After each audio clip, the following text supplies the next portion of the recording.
As you can see, the core projects are already up and running, so we can get to work at any time. Huh. This feels like one of those places light novels talk about. You know, the adventuring hubs where rookies gather to take quests and stuff. Oh, and almost like a school festival at the same time, with everyone getting together to learn and then forming teams to hone their skills. It's so exciting! Well, this place isn't quite as decked out as a school festival, but Master Tainari said the academia plans to be generous with the resources. Anyway, before students and researchers head out on dangerous field missions, they can come here for advice and emergency training. We even have professionals on staff that can join their teams to serve as guides or safety personnel. Yeah, you can think of it like a forward operating base, equal parts theoretical training and field practice. We'll familiarize new recruits with potential challenges in the wild and take them through drills so there's no reason to panic during the real thing. Amber, you're here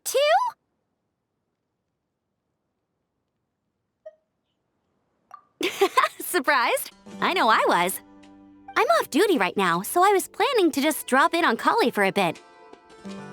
But I didn't realize how busy she'd be. I'm not the type of person to sit around and watch, so I decided to be her assistant. Sorry, Amber.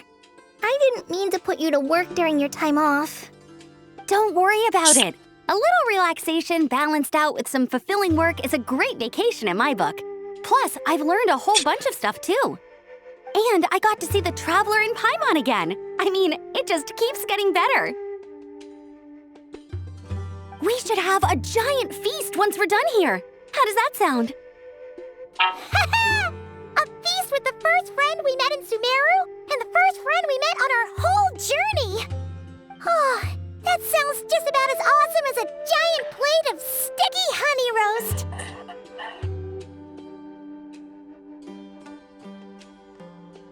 All right, down to business then. Kale and I are in charge of the Scouting Speedsters project. The focus is using devices and machines to pass through hazardous areas, survey terrain, and get details on potential threats. Plus, Amorta research indicates that during dangerous situations, having the support of an adorable companion can help set adventurers' minds at ease and prevent excess nerves. So, we took inspiration from Cullen Anba and Baron Bunny to create 2 scouting devices that are both adorable and useful. Cullen Anbot and Bar Drone Bunny. So far, feedback has been pretty positive. Once we've collected enough data, the academia will continue to refine the scouting buddies and release even more designs. A bunch of Cullen Ambas and Baron Bunnies running around the wilderness? What is that gonna look like? Plus, with you to guide our 2 little scouts, we'll be able to obtain some great data. Once you have a more complete understanding of the Fieldwise Center, you should come test them out. Now come with me. I'll introduce you to the other consultants. Oh yeah, the lady with the greenish-blue hair also has a super adorable device over there. But it does something completely different than our scouting buddies. I'm looking forward to seeing it in action. Oh, hey! Another familiar face! Come on, let's go say hi!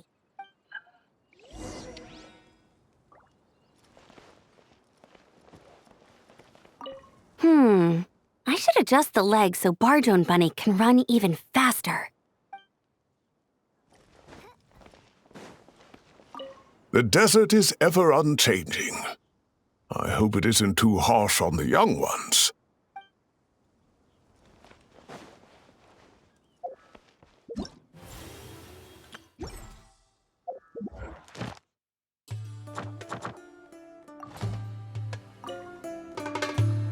It's really that popular. The internal locomotion mechanism is clever enough, and the execution on the terrain recognition, remote control, and weight detection modules isn't bad. But the appearance... it might as well be a doll for a child. No, this won't do. Madam Farzan, great news! The Traveler and Paimon agreed to join! The Fieldwise Center just leveled up big time, huh? Hello, Madam Farzan! We're here to help! Well, look who the cat dragged in. Excellent job, Kale. snagging 2 top experts with undeniable adventuring expertise. Now the League won't be able to say a word, no matter what kind of feedback I give. Now tell me, what do you think of this puzzle, pal? Whoa! It looks just like you! It's a collaboration between my juniors in the Haravatat Darshan, the Puzzlers League, and the Synopsium on Ruin Mechanisms. Clearly, the technological aspect is quite advanced. But the appearance... It couldn't be more childish. You should have seen Anise, defending this design choice with more passion than her thesis. Young people these days. Far too obsessed with making things cute. Huh. Paimon kinda likes it. Kali and Amber were just saying how cute companions can help adventurers stay calm. With a doll that looks like you by her side, Paimon thinks she could go adventuring in a super dark ruin and not even get scared. Well, that line of thinking does have merit. And I suppose choosing this particular appearance is a sign of their respect. For me. Still, there are adventurers who place greater emphasis on reliability and technical composition. People like that don't just want their devices to be able to survive an avalanche, but to look the part. And for their appearance to reflect the high-tech composition. The fluffiness of this puzzle pal, on the other hand, doesn't give the impression it would be a reliable or formidable device. The appearance may even be distracting. Now picture this. A thick metal casing, square in shape, with a matte finish and openings to showcase the complex technical composition. That would have much more visual impact. I'm the perfect example of this. I have a youthful appearance, and so people question me on occasion. If I had a head of white hair instead, things would be different. Really? Then, do you want Paimon to talk to them? She has white hair. What? No! That's not the same thing. I didn't realize you had such strict views about this, Madame Farzan. Huh? So, even you prefer this version? Well, if that's what you really think, then fine. You'll have to come back and test it out on some puzzles, Traveler. I'll rate your effectiveness in using the device and come up with a user manual based on your performance. As for improvements to its appearance, long-term observation is required, so I'll put that aside for now. I've already selected a few of the most suitable domains, so we can begin the puzzle-solving process at any time. Thanks, Madame Farzan. I'm just gonna take the Traveler and Paimon to see the final project. But it shouldn't take long. Don't worry, Kale. You're the one in charge here. Just make sure to pace yourself. Once things calm down, come over to see me and we'll have a nice chat. I'll even treat you to some snacks from back in my day. Snacks? Paimon's in. Thank you, Madame Farzan. I'll bring a few boxes of floral tea as well. Go on now. Do me proud.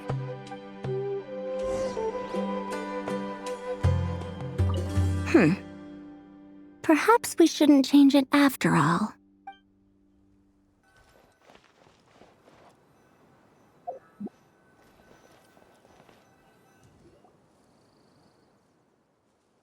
This last one is a long-term project we're calling the Security Division. Thanks to General Mahamatra Sino, we've been able to bring Dia on as the instructor and Candace as the coordinator. They're putting together a combat test right now, but they should be back soon. Hey, looking for us? I guess we showed up right on cue then. Wait, the Traveler and Paimon are joining as well? That makes things a whole lot easier. Sorry for keeping you waiting, everyone. But we managed to bring back some good intel. Intel? Huh, this is starting to sound intense.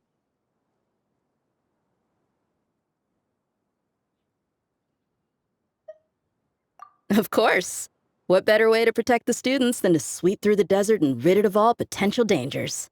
Not a bad plan, right? You in? Not the best time for jokes, Dia. Besides, when it comes to striking down danger, the Traveler is a woman on a mission. She might take you up on that offer. Defeating anything that might pose a threat? Even if the Traveler worked non-stop, that could still take years. He'd have to stop traveling. Paimon doesn't even want to think about that. Time would be the least of our problems. Some dangers aren't visible to the naked eye, like the scorpions burrowed underground or the terrifying raptors sleeping in the trees. You can't get rid of them until they jump out to attack you. For situations like these, we'd have to combine Madame Farason's recommendations with Amber's approach to scouting, calculating our chances of encountering enemies and our expected operation times. Whoa, whoa, whoa, pencils down, everyone. That was just a joke. The security division's goal is a lot simpler, actually. We're just here to ensure that fieldwork teams include trained combat personnel. Some of this work has been entrusted to the Blazing Beasts and other mercenaries. But members of investigation teams who pass the combat test can also qualify. Before an investigation team is allowed to head into a dangerous area, the group must include at least 2 professionals who have passed the assessment. And Dia and I were just out collecting intel on the best place to hold the test. We found a domain filled with monsters and bandits of all levels. Hopefully, they don't mind us borrowing their stomping ground for a bit. It'll only cost them a few smacks on the head. Oh, so we just need to supervise, right? That's right. Participant safety is our utmost priority. So we still need to figure out our testing metrics, though. Fighting is different from an actual exam, and there's no one right answer. Mercenaries like me, we all have our own style. That's not a problem in actual combat, but when it comes to teaching, we tend to stick too much to what we're used to. So we need someone to give us a baseline. Someone who has the experience, but also takes a more flexible approach in combat. Yeah, based on what you just described, the Traveler seems like the perfect person for the job. Great. Working with you is always a pleasure, Traveler. Smooth as butter on a steak. Don't forget about compensation for the Traveler in Paimon, Dia. You agreed without doing the math first. Ah, it's fine. We'll just split the funds Kale wrangled for us, 20-80. 10 for me, 10 for you, 80 for the 2 of them. Wait, we're getting 80%? Don't sweat it. We're just in charge of the long-term operations. You're the one setting the metrics for the whole thing. So I think we got the better end of the deal. We've talked about a partnership in the past, haven't we? Well then, consider this the perfect place to start. Then I'll draw up a detailed overview of the compensation so it's clear for everyone. That'd be great. And don't worry, Miss Candace. About that piece of land you're leasing to the academia, the one used for grain storage, I managed to get them to agree to a 30% increase in their rent payments. Oh, thank you. Those funds will go to fixing up some of the village facilities, which should make for a more comfortable experience when investigation teams stop there in the future. All right, we should finish up our arrangements for the combat test. Stop by our station when you're ready, Traveler. See you soon. Oh, you sure are the beating heart of this operation, Kale. He brought the whole gang together. Oh, no. I'm just doing what I can. I still have so much to learn, so much work to coordinate. But for now, let's just give it our all. You bet! We'll make the Fieldwise Center the best it can be!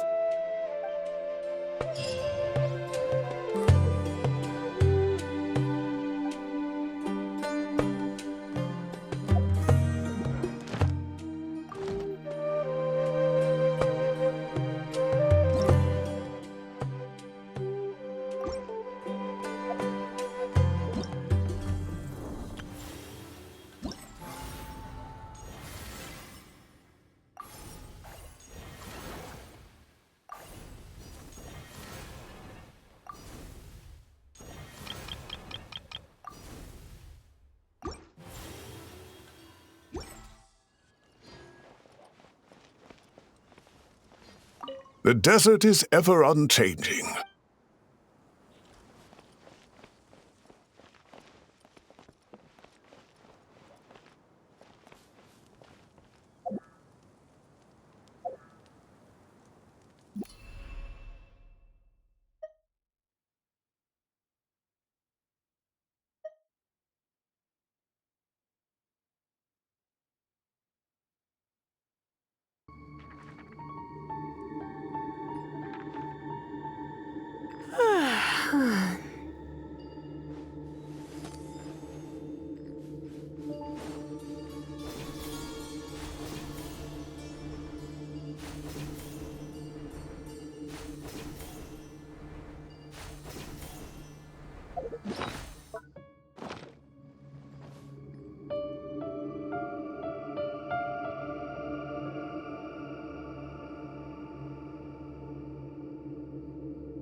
Today's no good for going out. Did I say that yesterday as well? I hope everything goes well in there. I've got your back from out here.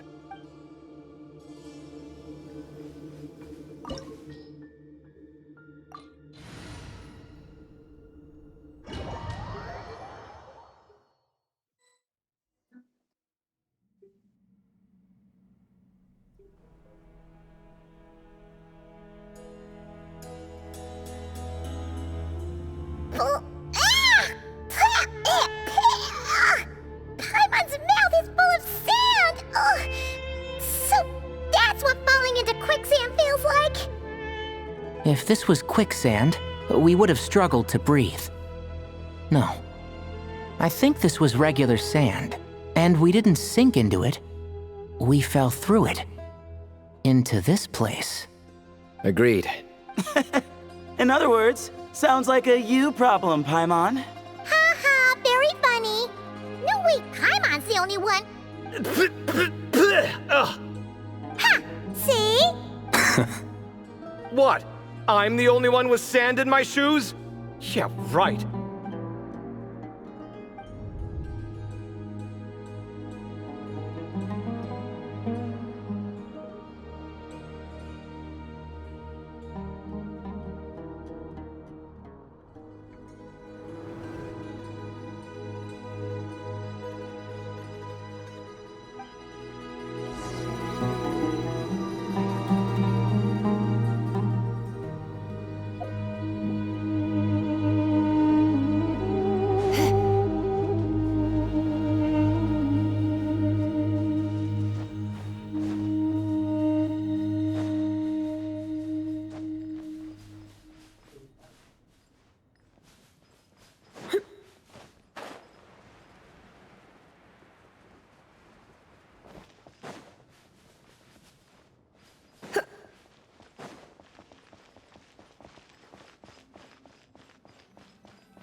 Whoa, there are monsters here?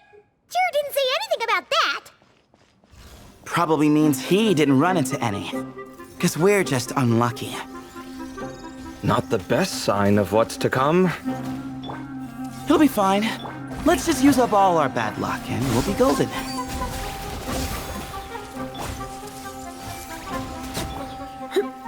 Try not to enjoy this too much.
Well, that goes without saying.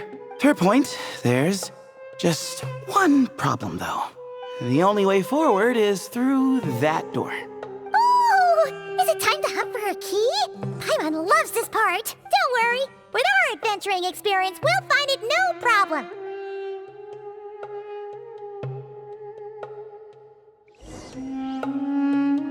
Marak, wait!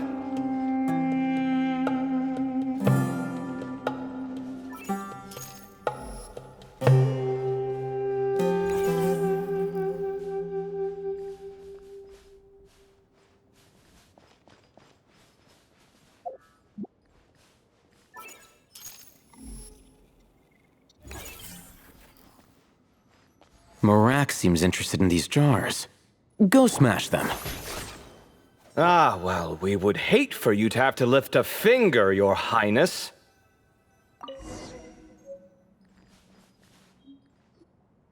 Marak, this isn't really your old home, is it?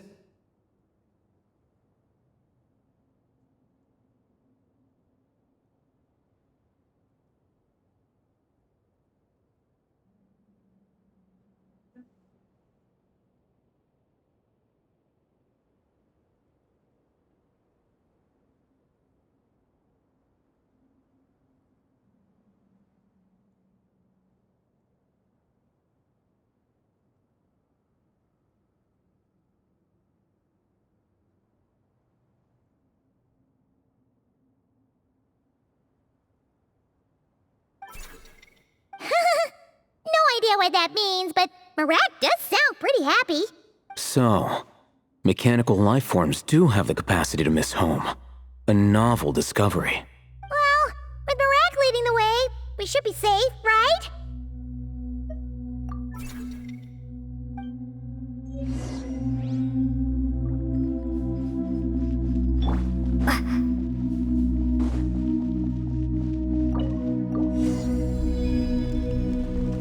Good thing you decided to join, Kaveh. Otherwise, our investigation would have ended at that door.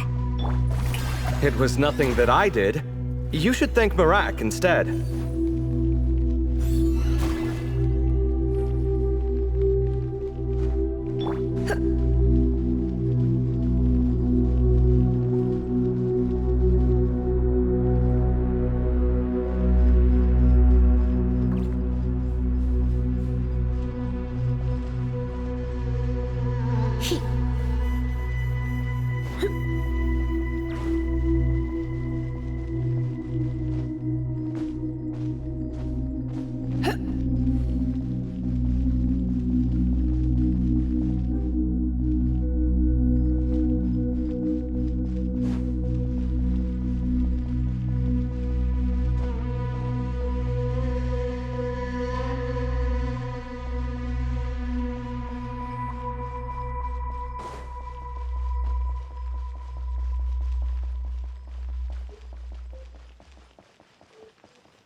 Hold on. At this rate, Paimon's gonna lose her title as best guy to a mechanical suitcase.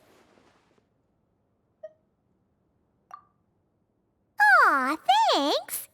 Well, no weird mental symptoms so far. I'll take that as a win. That said...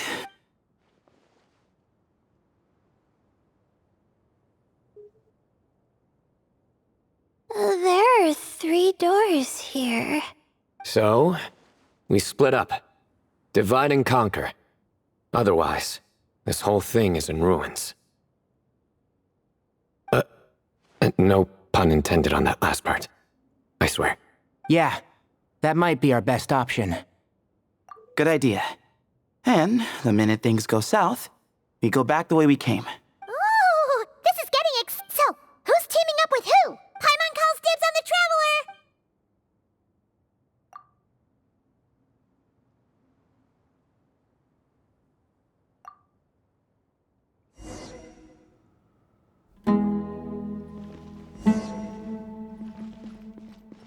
Well, this takes me back. Last time we were in the desert together, the 2 of you came all the way out here to gang up on me. Oh? Sounds like someone's holding a grudge. Just what I like to hear. If you're still hung up on that last one, just name the time and place, and we'll have ourselves another thrilling... duel. Huh. What's with the awkward pause? Were you expecting me to stop you from saying something stupid? You two can have 1,000 duels for all I care, after we're done here. For now, focus on the task at hand.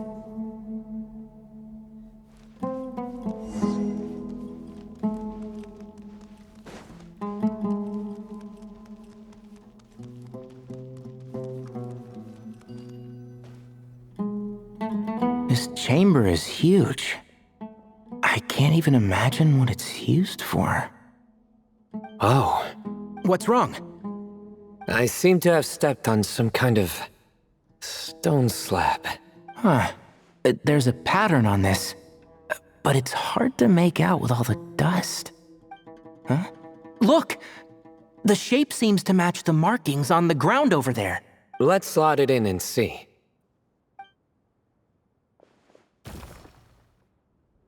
And we have a match. Looks like we need to find the other three. Let's search the area, but...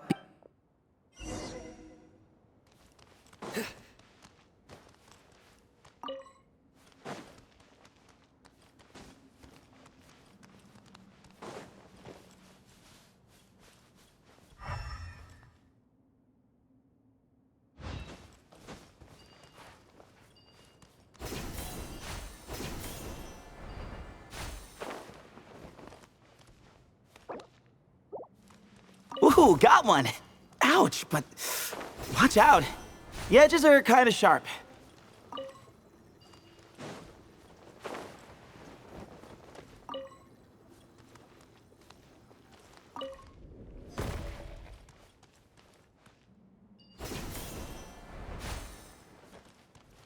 Got the third piece!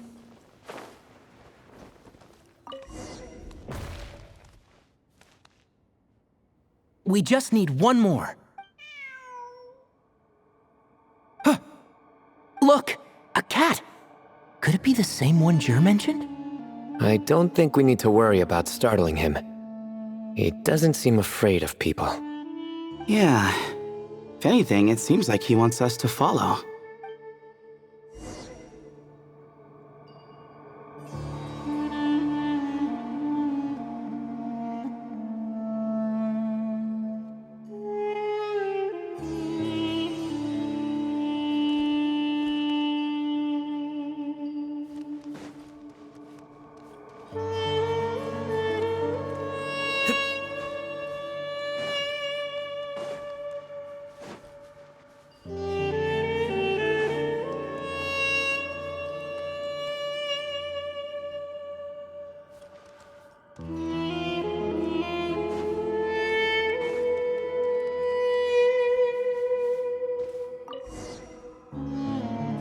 Oh, he led us to the last piece.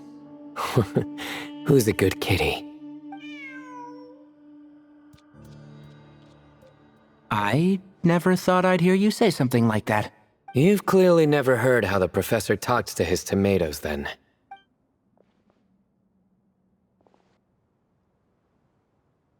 All right, well, that's that. Now, we need to figure out how to get rid of all this dust. Behold, the great Vayuviastra. Be honest. You've been waiting to say that for how long now? Just activate the mechanism.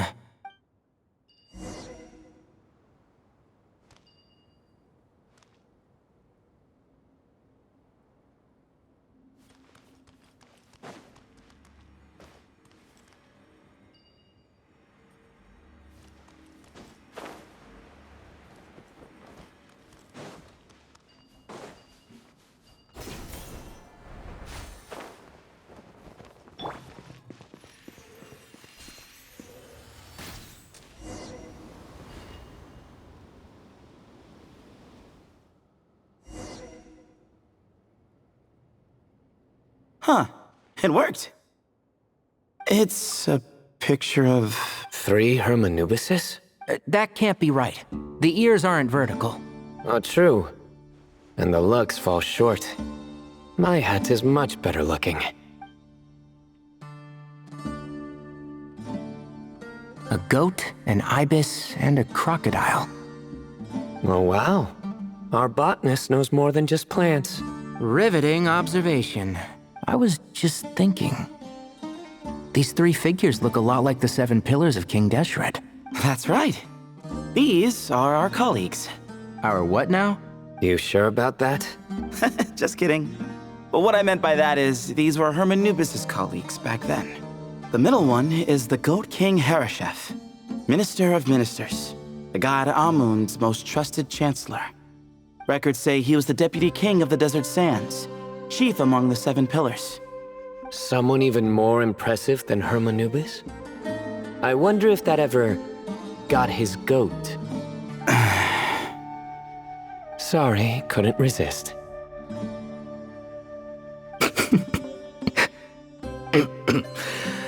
Okay, that was a good one. Wait, really? I've got so much more where that came from. Where were we?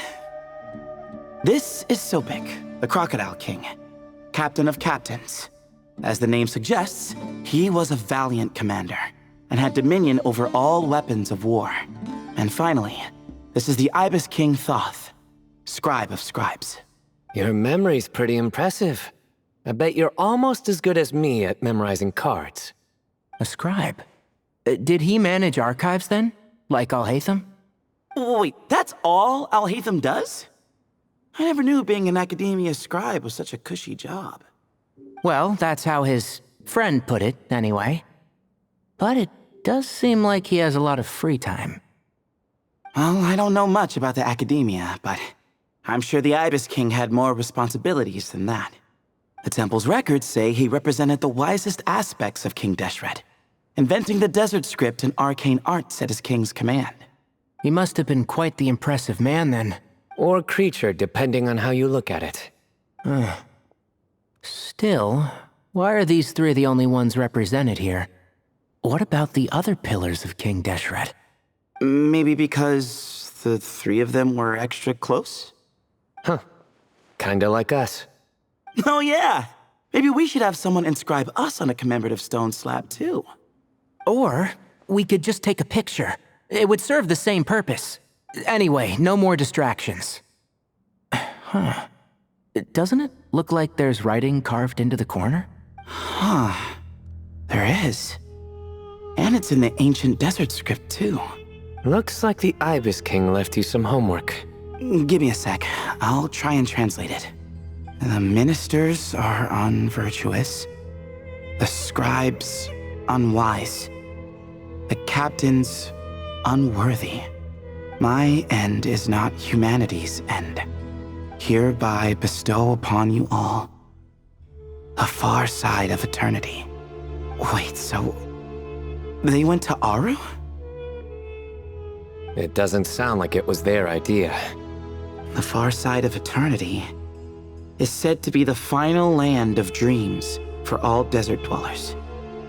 But if such a place did exist, wouldn't it also be an inescapable prison? Yes, and based on the writing here, it's clear King Deshret wasn't pleased with these 3. This gift he bestowed upon them seems more like a punishment. Such is the power of a king, I suppose. Which means the goat's the one who got in the end. Huh. Yep, not as good the second time. What? Impossible. Well, looks like that's all we can learn here. Should we keep going? Yes, no time to waste.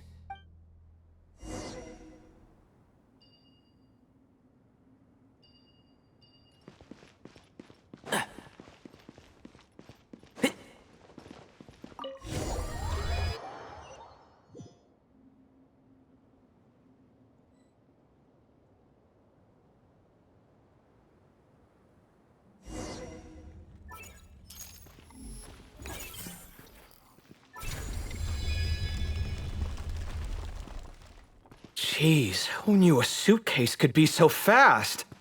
Marak is nothing like this when it comes to housework. Hey, wait up! A scout's job is to take the lead. Just let Marak figure it out. Easy for you to say. I'll be the one doing the repairs if something happens. Why don't you go scout ahead then? When I think of a comeback, I'll let you know. No rush.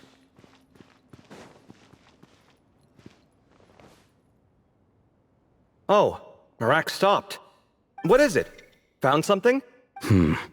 Looks like something covered in sand. Let's get it out then. Oh, it's a stone slab. Good job, Marak. Let's take a look. Huh. Looks like this part of the picture goes over there?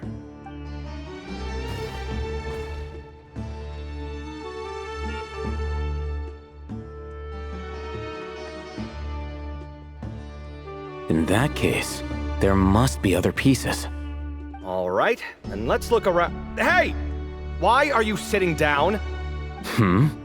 I thought Marak was helping. Oh, so you do know what that word means. Great. Are we supposed to just sit back while Marak does all the work? No, I doubt you could do that. Exactly. But I can.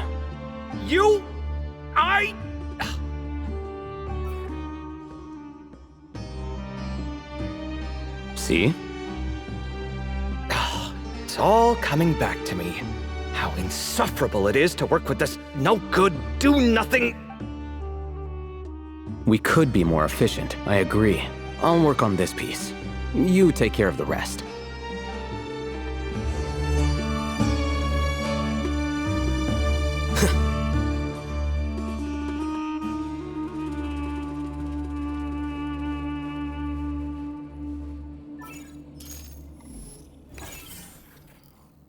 Found one!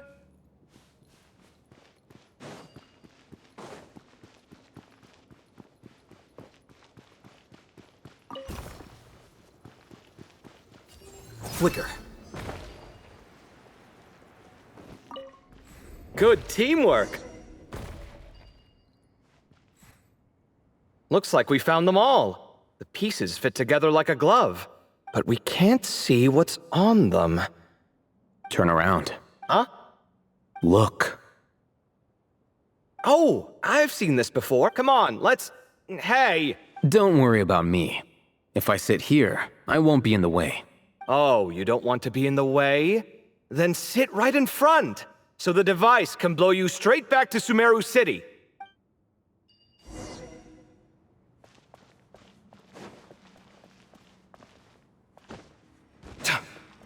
Come at me!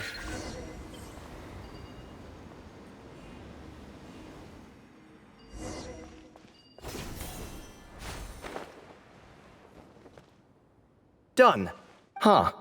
That's one big cat. And there's a shattered crown. Look, there's writing too. The Ibis King answered the young noble, granting him the wisdom he sought. But the fragile crown was shattered by lies in the end. Here I leave the name. Gudars. Gudars?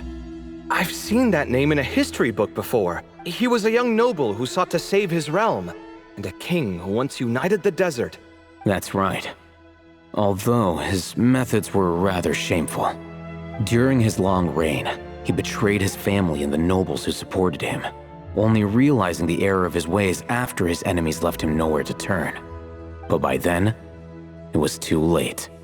Seems like a common occurrence across history. Different people, same mistakes. It's an inevitable pattern, destined to repeat itself.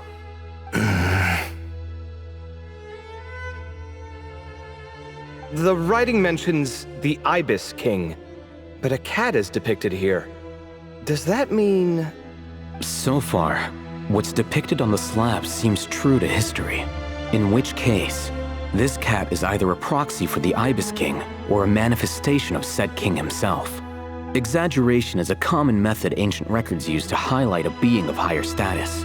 And as we know, Layla and Jur both heard the sound of a cat while escaping the ruin. You're saying the Ibis King, one of the legendary 7 pillars of King Deshret, is here, still helping those in need? I'm saying we can't rule it out. Wait, there it is! The cat!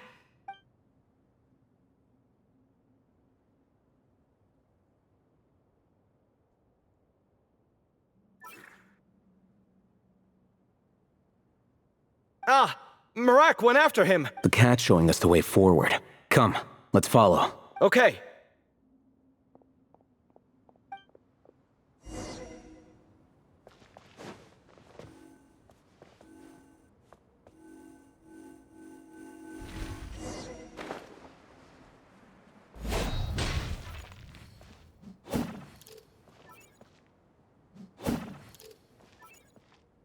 Yeah!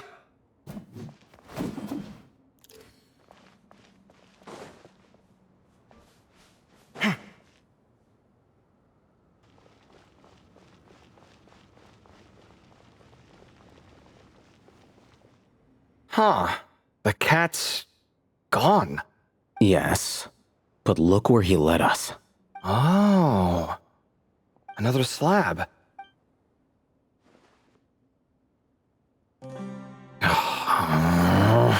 Oh, by all means, take your sweet time.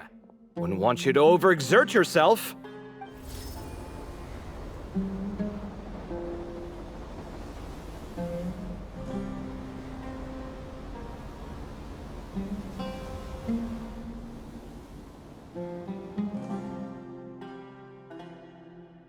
Huh. The scene depicts... Seems to be a different tale. The Ibis King answered the gin-blooded dancing girl, granting her the wisdom she sought. But enemies plotted to kill her close kin. Snake venom was her self-chosen end. Here I leave the name. Makaira. The Temptress of Woe? You've heard of her? Of course.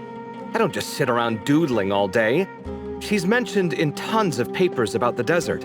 As I recall, she was given as a gift to the tyrant king of Gurabad, and later seized the opportunity to kill him. After getting her vengeance, she reigned as queen for many years, until her enemies attempted a coup, and she took her own life. That's more or less the version I've read as well. It seems this queen also had dealings with the Ibis King. Yeah, I'm starting to find this whole granting wisdom business a bit concerning. I mean, considering how Gudar's and Makaira ended up, it might not have been a good thing. But, at the same time, if the cat guiding us is linked to the Ibis King, then he doesn't seem like a villain either. People are complicated. And the same is true of the servants of the gods, no matter their wisdom or power. Let's reserve judgment for now and keep moving.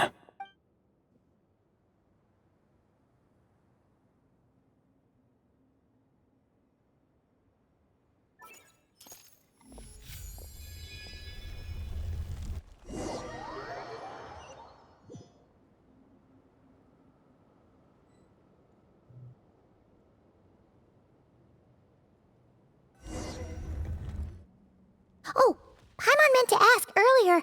Have your memories come back, Layla? No, to be honest.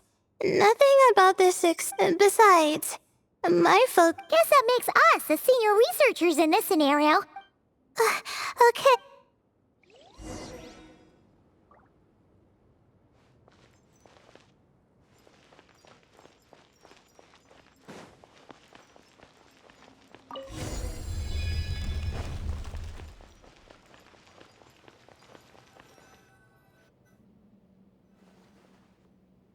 Wow.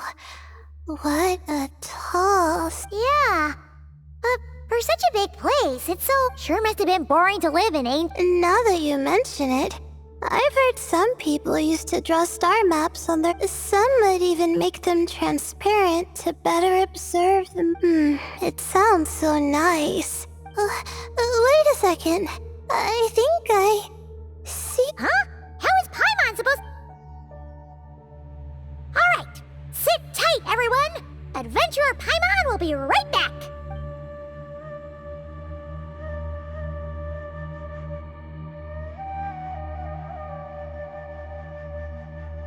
Okay, so, there's nothing super special up there.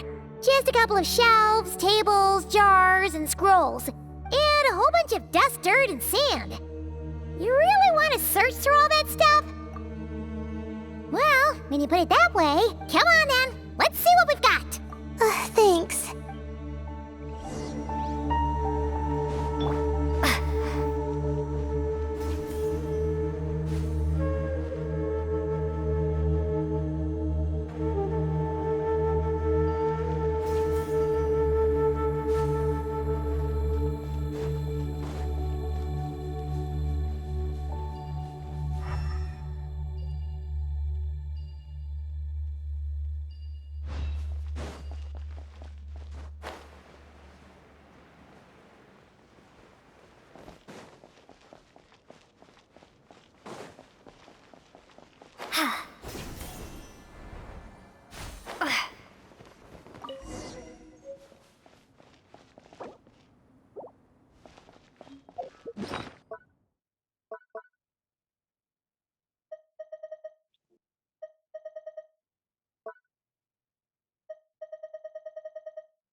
that's everything. These seem old as well, but the— Right! Let's arrange them in...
Okay, now let's take a look.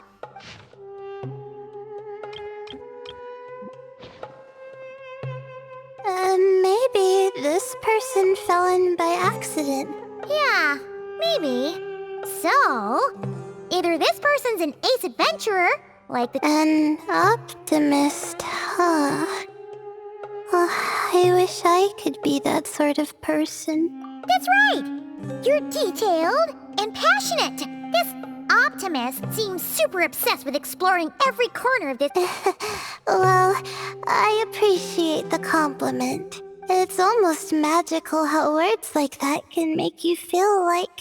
I only wish that magic could last a little longer. Oh. See? Told ya!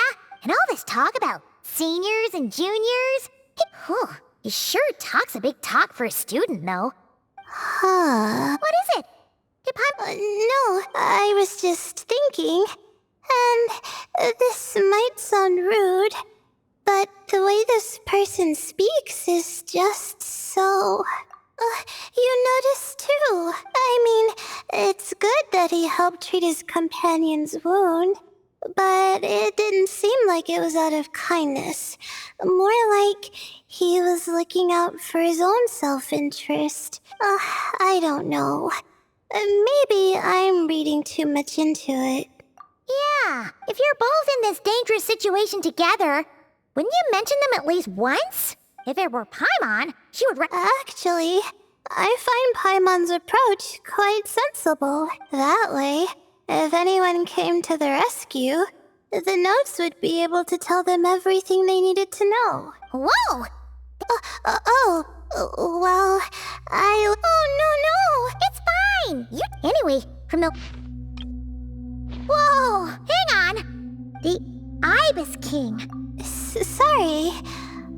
Jeez, not again! Stop teasing her, Traveler! Anyway, Nefer's, a friend of ours.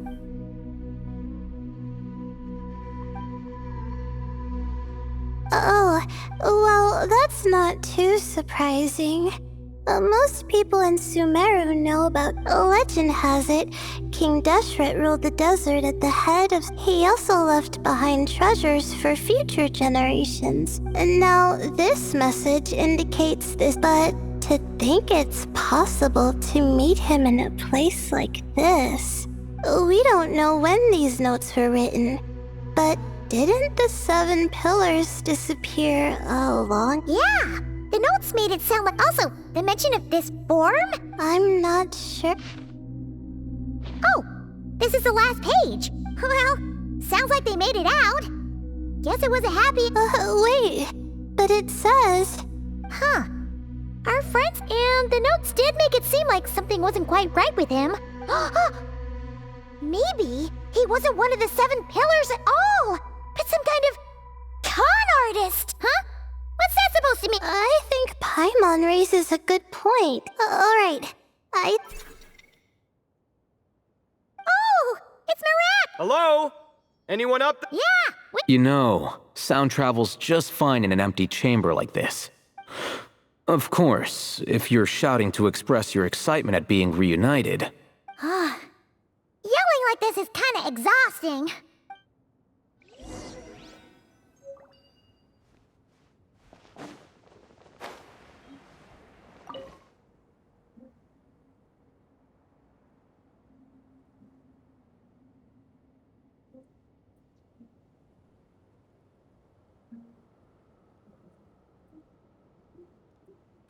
Wow, we all ended up in the same place, huh? yeah. Indeed. Or as I like to call it, the chai factor.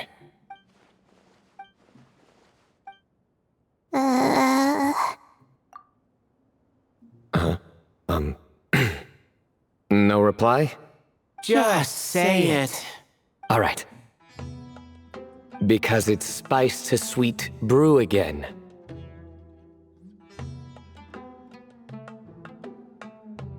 Oh, hey, that's a new version. Oh, wait, what? You've never heard that one? What are you looking for? A place to sit and read my book. Oh, great. What else is new?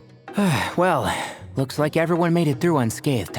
Let's take this chance to get some water, rest a bit, and discuss what we learned. Yeah, let's debrief.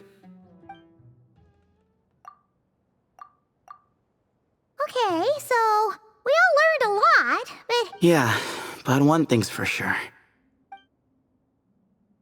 Hey, Sino. You're the current representative of Hermanubis. Of course. Just let me sense his presence.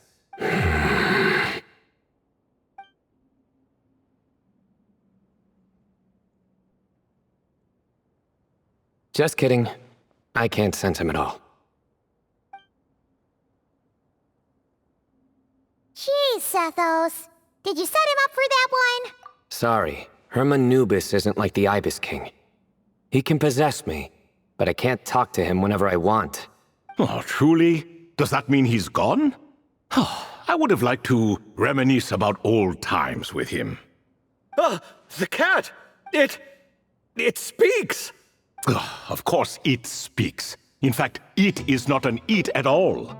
You do me a great offense. My apologies. Esteemed cats, sir? Oh, this little contraption is still here. Contraption? No, this is Marak. Which means you do his assistant a great offense. Huh? Well, I didn't mean... Well, I apologize. I wasn't referring to this Marak, but rather the thing that operates it. King Deshret was quite partial to it. I have forgotten what it was called. It must have had an official name, albeit in the old tongue. Even if I did remember, I would need to translate it into modern language. Ah, it's not important. Marak's a fine name. Even better than the original, if you ask me. Who thought of it? And the remodeling, quite well done indeed. This Marak looks much happier in its current form. Oh, and the components should have model numbers written on them. You can look them up if you're curious. This cat talks a lot. Quite the one-sided conversation. Is this what the Ibis King was like? He seems quite eloquent. I wonder if he plays cards. Ha! I knew Marak was a great name. Go me! Let's see, what page was I on again? Should have brought a bookmark. That all went over Paimon's head. Hello indeed. For you to know my name. Yes, I was not mistaken. You are special among your companions. But you are all guests. It is only proper to invite you in. Come then, this way.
Why not keep me company for a while?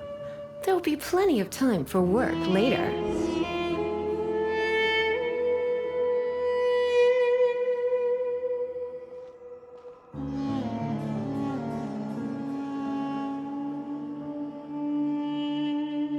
Welcome to my humble abode. Oh, your house sure is spacious, Lord Ibis King. I fear it's not quite what it used to be. In fact, it has long ceased to be my home at all. It belongs to the descendants of the cats I once raised. Such adorable creatures, aren't they? Take the one I'm borrowing here, for instance. A chubby fellow with such lovely fur. Anyway, tradition dictates that a special guest such as yourself be presented with a gift. Alas, it's a first-come, first-served basis, you see. I fear with the passage of time, none are left. What? So the treasure's gone already? Treasure, you say? Not an inaccurate description. Yes, and no. I have the power to grant gifts inaccessible to the masses. The only requirement is answering a question. Not a bad deal, yes? Of course, my questions were given unto me by King Deshret, who in turn received them from the Mistress of Flowers. There are 3 and no more. What causes our rise and fall? What obliterates love and hate? What determines truth and falsehood? The more he talks, the less... I see. That must mean Gudars and Makaira managed to answer 2 of the 3. Another who understands.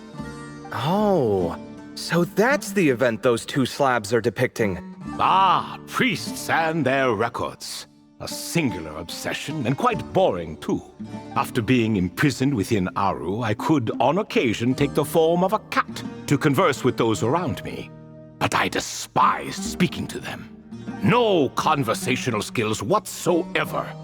Now, humans like you who stumble in here from time to time, you are much more interesting.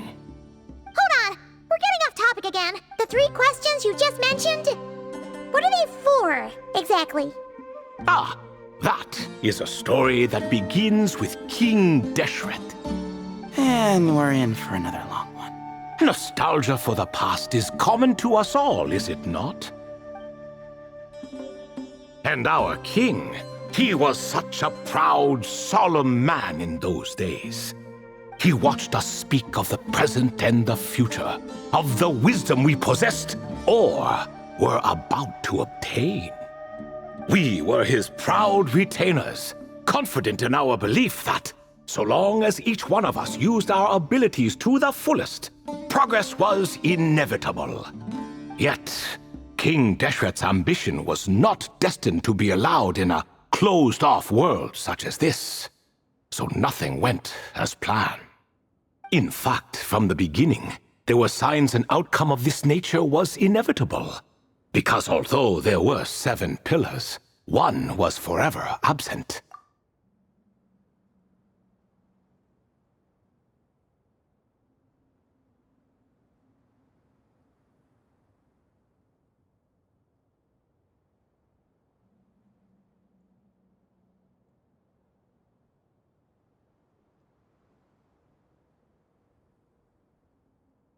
Al-Ahmar would insist the Dendro Dragon Sovereign was one of us, but the dragon herself rejected that idea.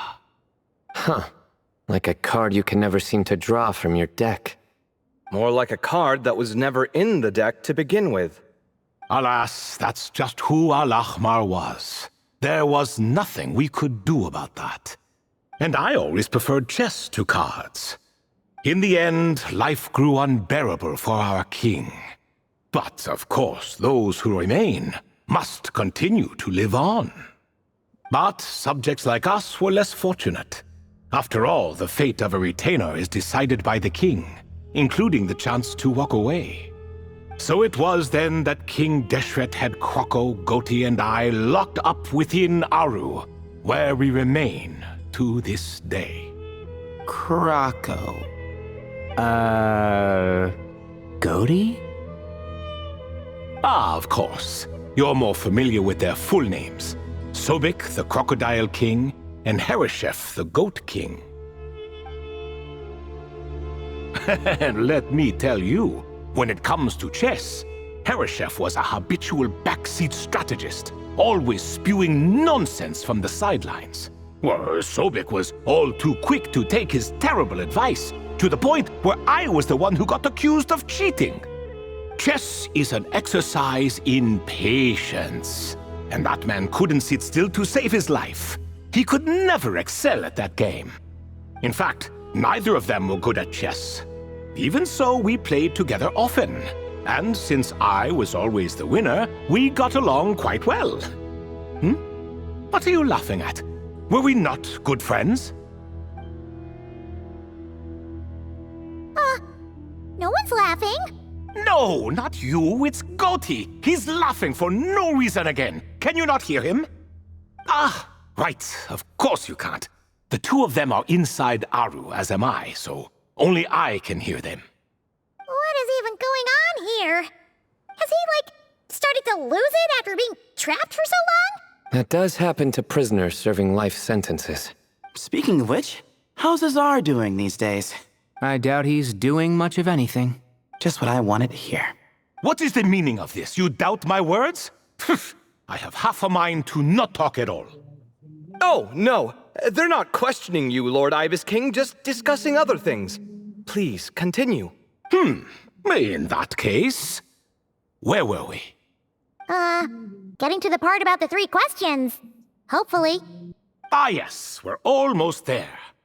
Before I entered Aru, King Deshret said I could be released from my eternal seal if I chose humans who could provide the correct answers to those 3 questions. The first person who caught my eye was Gudars. I asked him, "What causes our rise and fall?" He answered, "Conspiracy and betrayal, for it renders the righteous and wise unable to succeed, and thus nations fall." I found his answer quite interesting, so I bestowed upon him the power to deceive. The second human I chose was Makaira. I asked her, "What obliterates love and hate?" She said unto me, "I have nothing left to lose. Vengeance alone can quench both love and hate." I found this to be another fascinating response, so I granted her the power to be loved. But both of them ended up... Now then, young one, riddle me this. Did their answers point to this fate, or was it the power I bestowed upon them that determined their end? I'm just an observer who doesn't understand their circumstances, so I can't answer. A clever reply. I do not wish to comment either. It is all in the past at this point. My only wish was for their answers to be acknowledged by King Deshret's rules and bring me one step closer to freedom. As for the final person, her fate remains to be seen, so I will not reveal her name.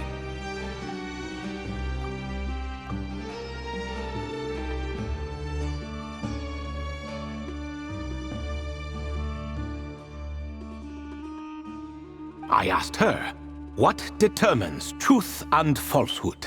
and found her answer quite compelling, so I bestowed upon her a gift to match. As you can see, however, I have not been freed, so it's clear the answer she gave at that time was wrong. But alas, 3 people were chosen and 3 questions were asked, so now all I can do is wait. Wait until her wisdom is in line with the rules set forth by my king. Until she has found the true answer to that question. No wonder there was no 3rd stone slab then. Or perhaps you're just not ready to include her in the story. Though that might be a generous interpretation. Well, it's not merely because her story remains unfinished. As the remaining priests of this place left or passed on, there were none left to record the events that followed.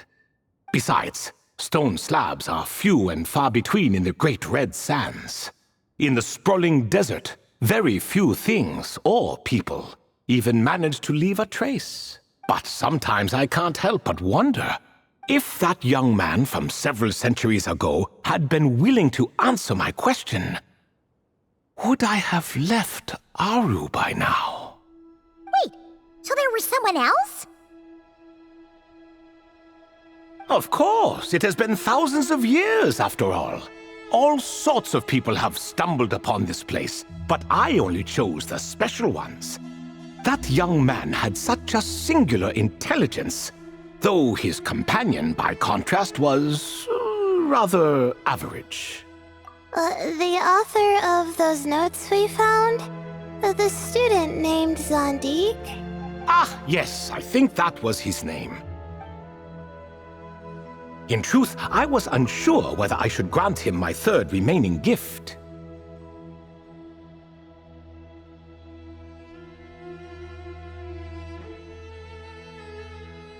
He was, of course, exceedingly clever, but he was also mistrustful and narcissistic in equal measure, and there did not seem to be a line he was unwilling to cross.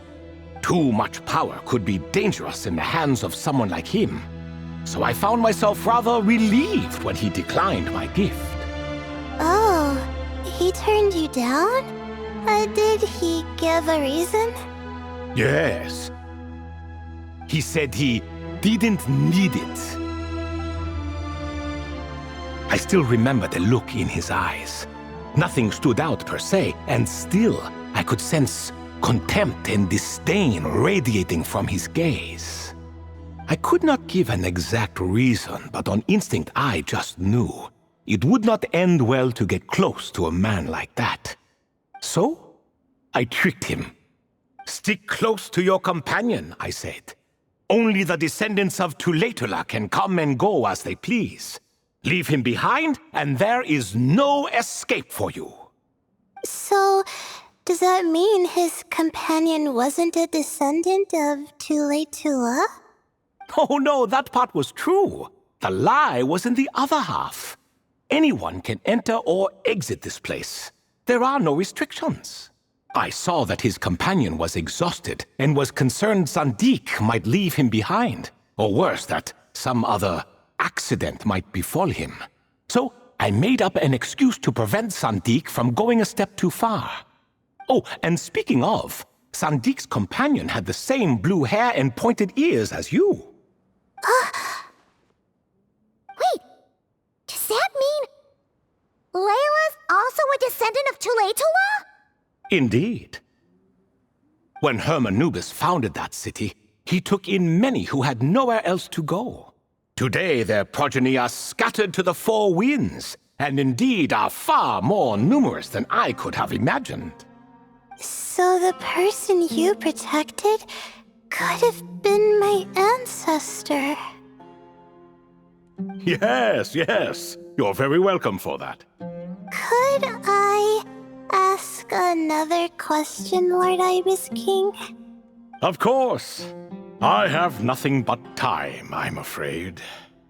Did you also save me and a man named Jur? I did.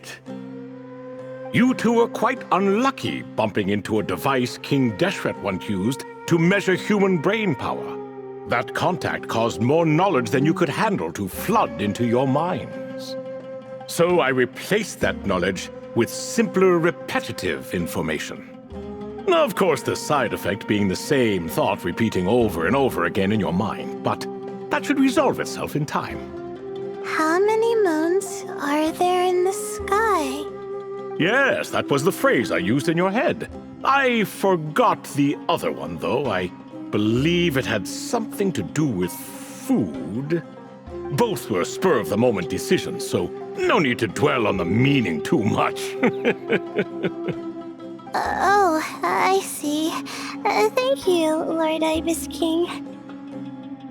As I said, young one, you are most welcome. If you're inclined to return the favor, perhaps you could turn off that device so no one else can trigger it? There's only so much a cat's paw can do, so I'm afraid this is something I must leave to you. Or Marak, I suppose.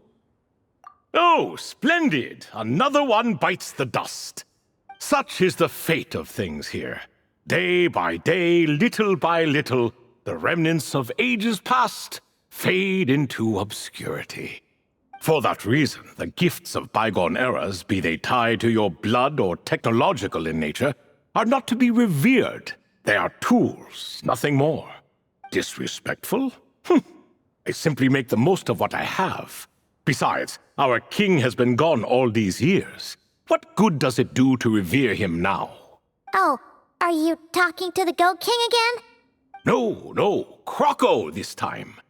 He's pestering me for another game of chess. Says he wants to even the score. Wishful thinking, if you ask me. If we counted one push-up for every loss, he'd owe me 300,000 by now. Of course, that's just a rough estimate. I've never kept count. It appears that's something you like. Being someone unable to be defeated. I suppose so. All right then. Time for me to extend my winning streak, and for you all to head home.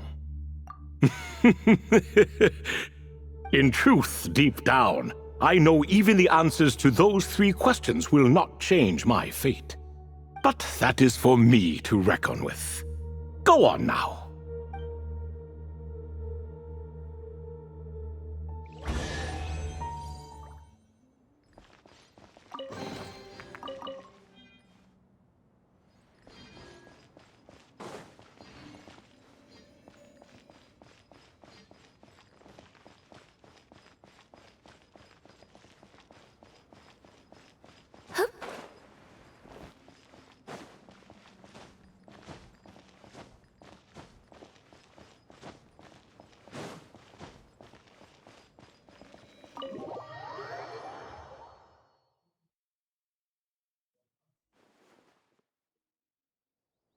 Excuse me. Do you even know what time it is? I've harvested 3 crops of tomatoes while you've been gone. You're exaggerating, Professor. I'm making a point. There's a difference. Sincerest apologies for keeping you waiting, Professor Cyrus. See, that's what I call manners. Now, are any of you hurt? Nope. It went way smoother than we expected, actually. I presume the investigation is complete then. Come, tell me all about it. Oh my, did you look out?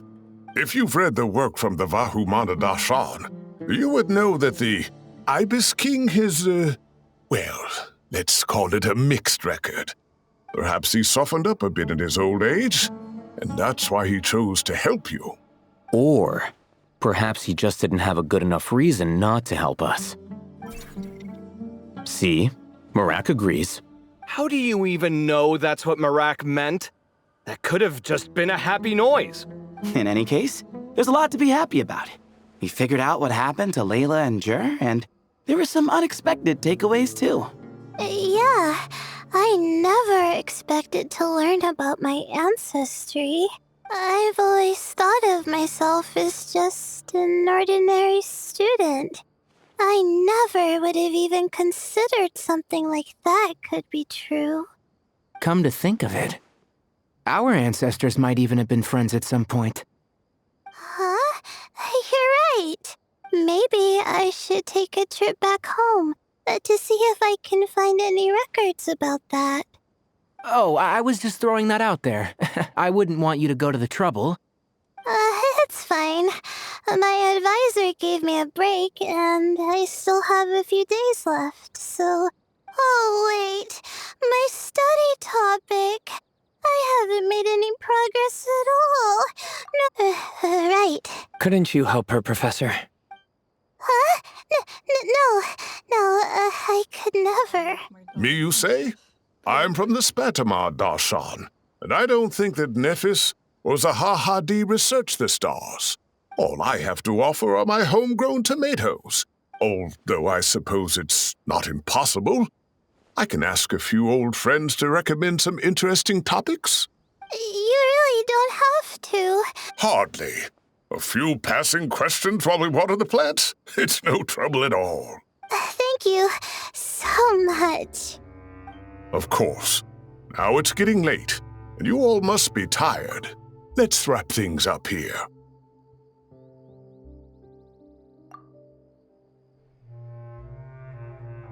Some say desert nights are the sun taking mercy on us after the heat of the day.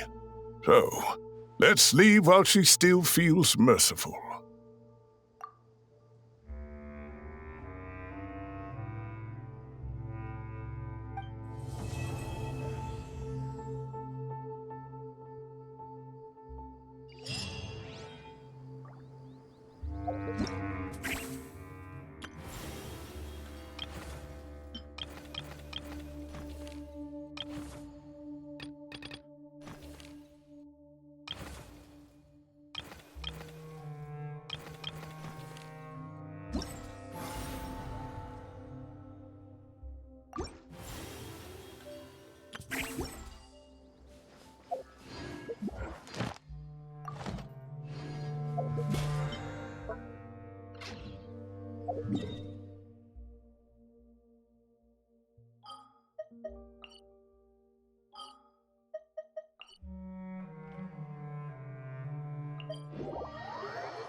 This may turn a little... Usual! Let my name echo in song germinate! You're in for a little shock.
I'm back. I was scrolling through Instagram while walking my dog. Horrible, I know. Um, and I saw this like corgi mix or whatever, like a Malamute. Today's and no like good for going out. the corgi is huge. Did I The see that dog is yesterday huge. as well?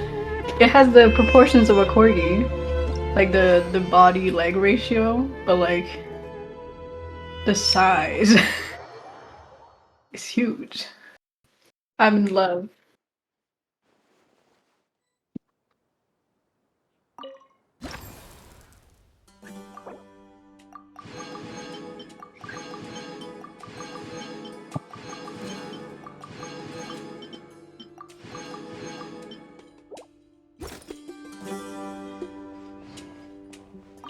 Hey, ready to do some quality assurance on our test questions?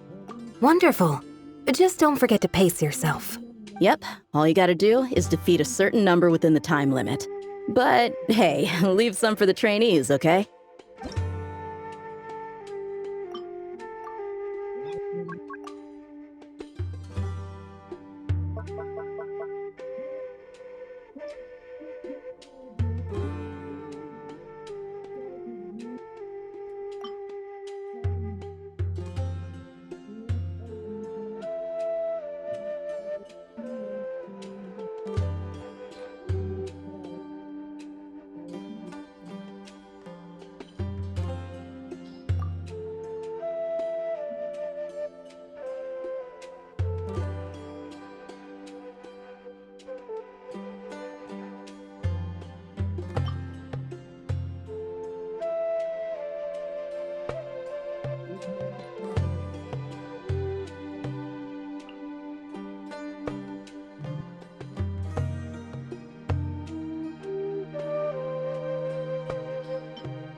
Go as one!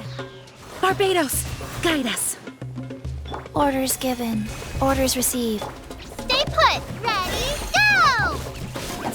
Ha! Yeah! Yeah! Ta! Life goes on.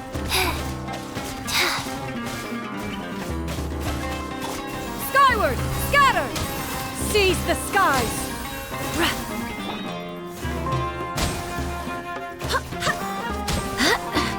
You, Blake! You're up!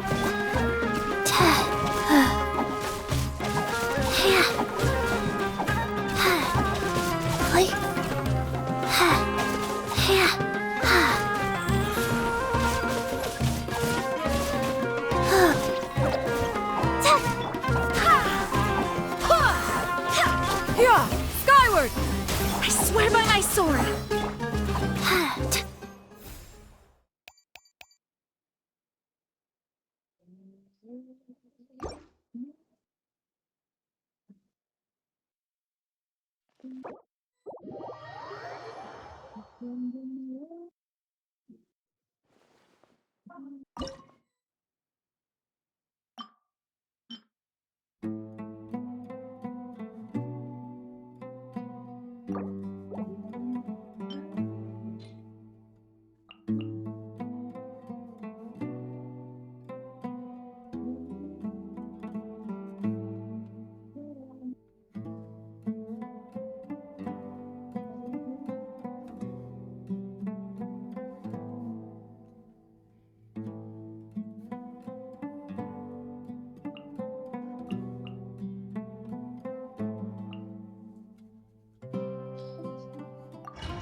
eyes.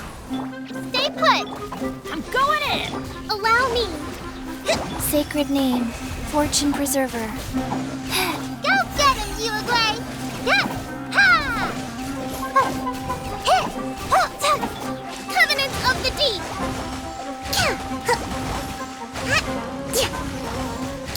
Uruguay, you're up! Let's light it up! Rest and rebuild!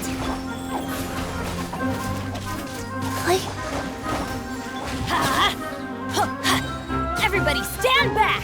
Don't be scared!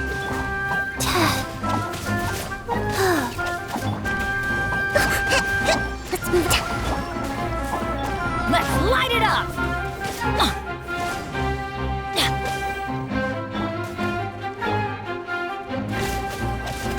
Uruguay!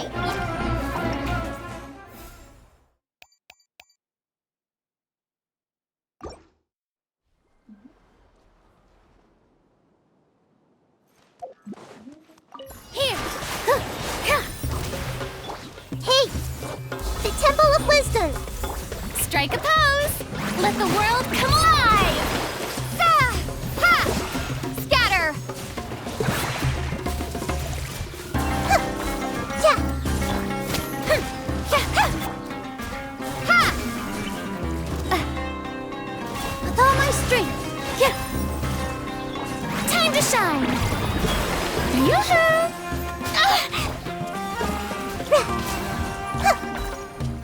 Germinate! Propagate! Ha! Sharing my knowledge! Let the world come alive!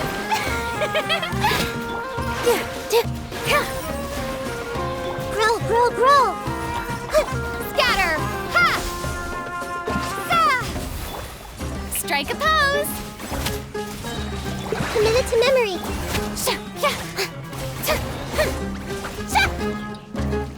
Everyone hold hands! Make yourselves at home! Let my name echo in song!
No, my sword! Insulation chamber deployed. Ultimatum protocol. Witness the power. Here comes the catch.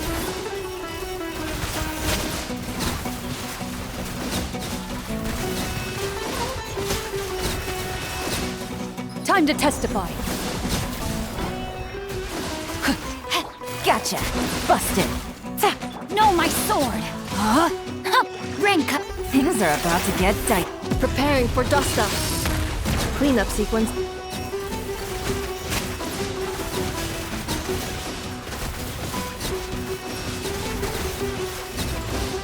Where evil lurks, shoot on sight. Yeah. Annihilation mode. Yeah. Rain outlines your fate. Let me weave you a verse. Quietly now. Gotcha. Loaded.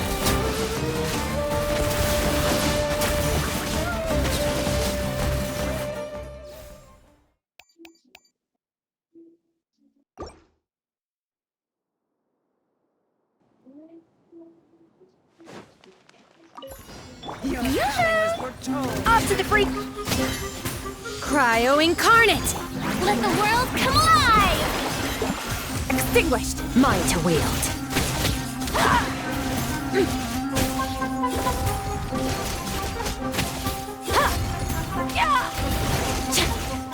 A little of this. Obey! Let my name echo in song! Shower me with praise! Source power!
Off to the free.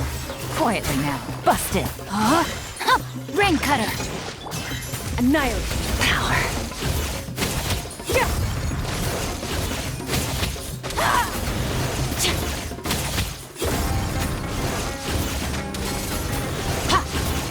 Quietly now. Game's up.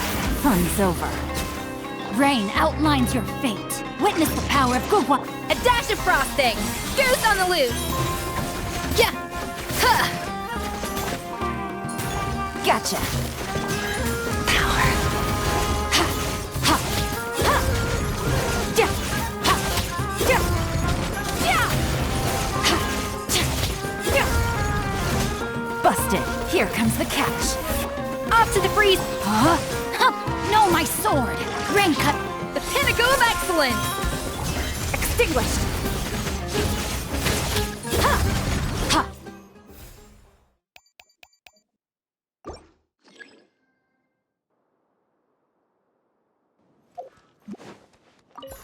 Strike a pose. I see everything. The Temple of Wisdom. Spring forth. Let the world come alive. Here.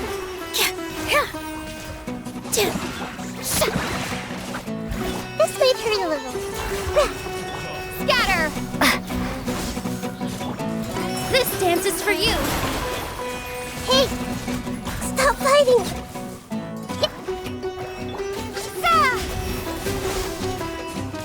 Let my name echo in song. Positions. Committed to memory. Sharing my knowledge. Ha! Time to shine. Yoo-hoo! Germinate. Scatter. Everyone hold it. Here.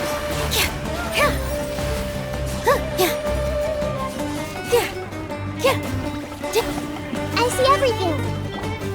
Propagate. Let the world come alive.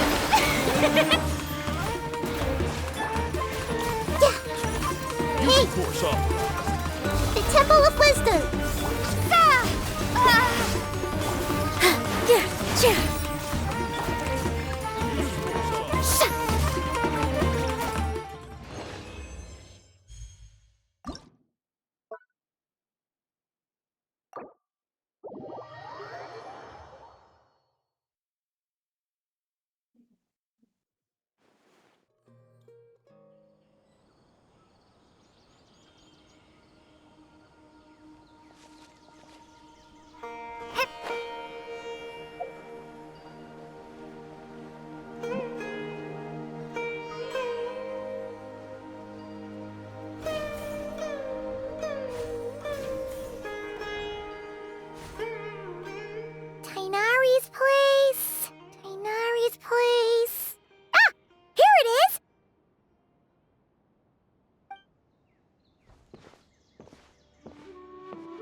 like the whole gang's here. Oh, and Layla's here too. But, oh, she doesn't look too good. Did something happen? Ah, Paimon, Traveler. It's good to see you. I'd welcome you like a proper host, but I'm a bit busy at the moment. Apologies. No need to look that worried. My observations indicate Miss Layla's condition has improved quite a bit. There's no danger to her mind. She's just fatigued and needs some rest. Excuse me for a moment while I blend some calming incense. I'll let you two explain the situation. All right. What happened was, Sethos and a few members of the Temple of Silence rescued Layla, who was out in the desert trapped in a state of delirium. She had to be rescued? That's all you're gonna say about it, Sino? I mean, we don't want people jumping to conclusions. That's all I can say about it. The person involved is unable to explain what happened to her, so we're limited in what we know. Sorry. My head... still dizzy. The moons... Exactly how many are there?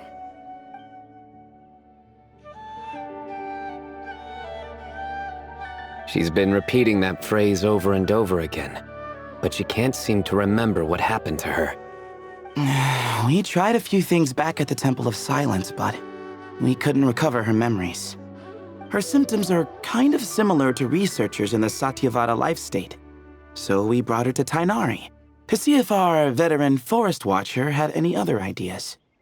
Tainari is pretty much our last option, so let's hope he can help. Well, the good news is, even if restoring her memory is a no-go, we can help with the headache at least. Jur was in a similar state when we found him, delirious and mumbling to himself, but he's more or less back to normal now. Sorry, I should give you some context first, huh? We should let Miss Layla get some rest. Come with me, you two, and I'll introduce you to the other victim of this incident. Good idea. I'll wait for Tainari here and keep an eye on our patient. All right then, this way.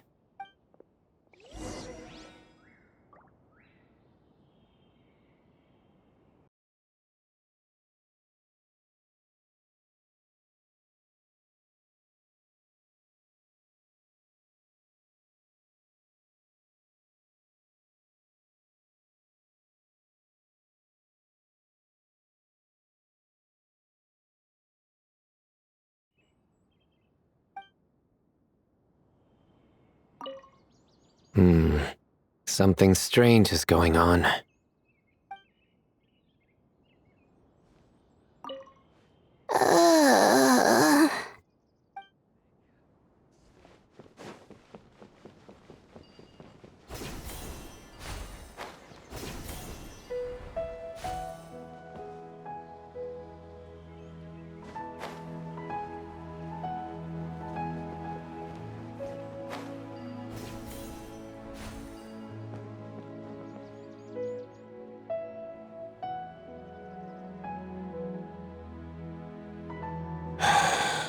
Who did the Ajalenok nut offend?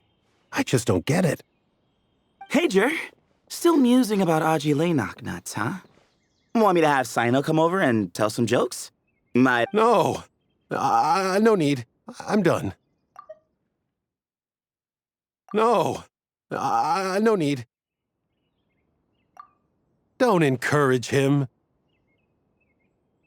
Well, sorry for interrupting the Ajalenok talk, buddy. Next time, just say, Aji, hey, knock. Hold on. So, what's the deal with the Ajalenok nuts? Other than the bad Sino jokes. We'll get to that. But first, introductions are in order. This is Jur, a member of the Temple of Silence. And you remember the Traveler, right, Jur? Of course. I'd never forget a participant in the Rite of Duels or the hero who saved Sumeru. Awesome. Could you go over what happened to you one more time, Jur? Our valiant hero is going to help us get to the bottom of this.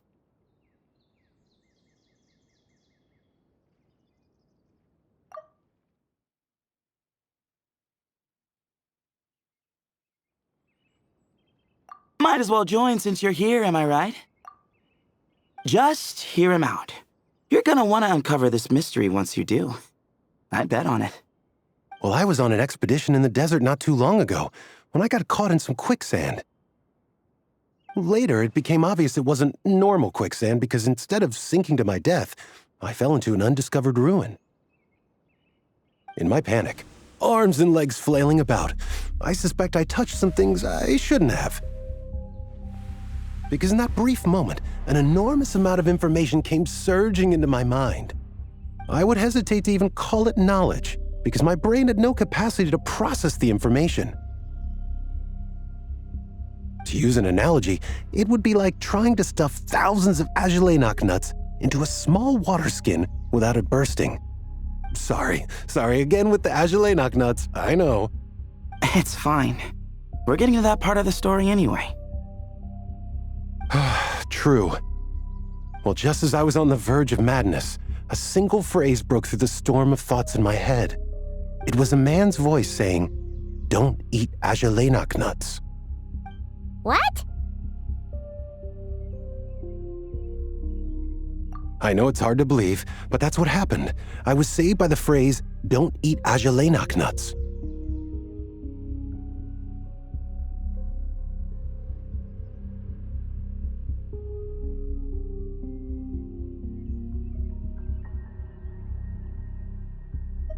I'm not sure. I'm not even certain it was a man's voice.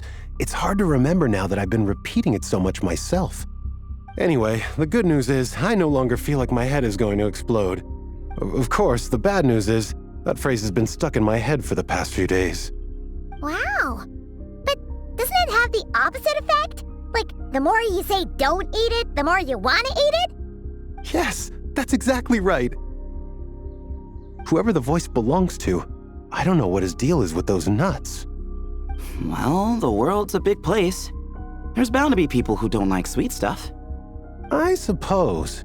Strangely enough, I'm starting to think the voice belonged not to a man, but a cat. A cat? How? That's the question, isn't it? What would a cat be doing in an abandoned ruin like that? Just as my mind was reaching its breaking point, I could have sworn I heard the sound of a cat guiding me to exit. But when I came to, all I saw was endless desert, and Sethos shaking me in a desperate attempt to wake me up. I'll admit, it was pretty terrifying seeing you like that. Staring off into space and mumbling about agelenok nuts. You sure don't sound terrified. Sorry. It's not that I don't care. It's just kind of hard for rambling about agelenok nuts to sound menacing. Now, what Layla was saying, on the other hand, that is much creepier.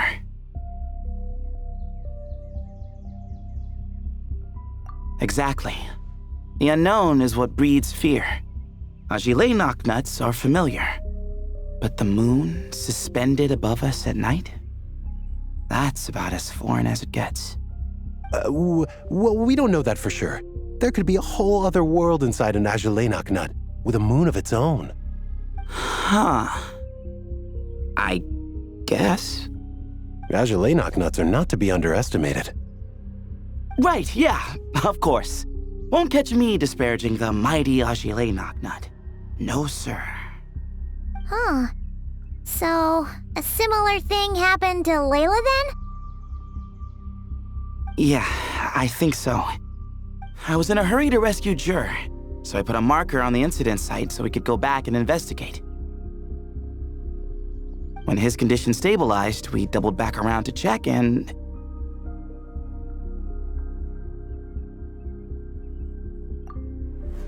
Exactly. Multiple victims with the same symptoms at the same location. It wasn't hard to conclude that something is seriously wrong with that place. So, after we got Layla out of there, I had the Temple of Silence put up a warning sign at the scene and send patrols to watch the area. Speaking of, Sino, Tainari, and I are going to head back there and investigate once Layla is stable. So, as per usual, you're here just in time. That's for sure. But there's another reason I want Sino and Tainari involved in this. Because the story doesn't end there. Right, Jer? Oh, yes. Where was I? The Ajalenok nuts butted in and I... Right. Yes, the cat. As I followed the cat noises, the voice said something else. So, there are those from Tula who still endure. I thought that was strange, of course, because, well, was the voice referring to me? Records of my ancestry are rather sparse, so I'm not sure if my bloodline even traces back to that place.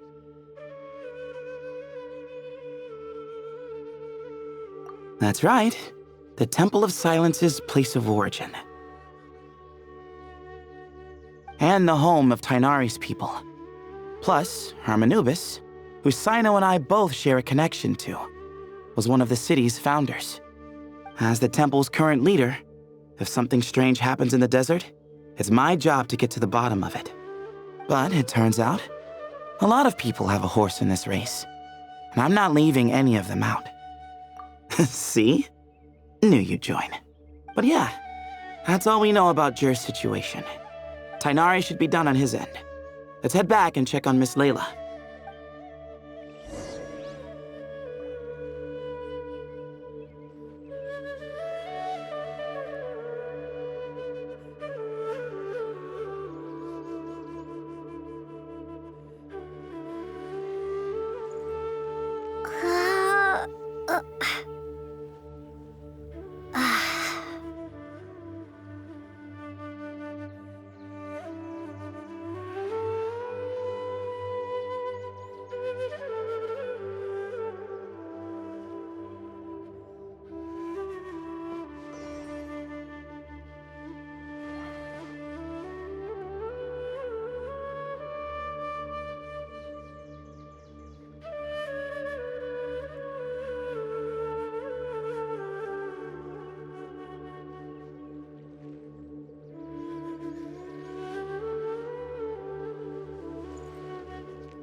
How are you feeling?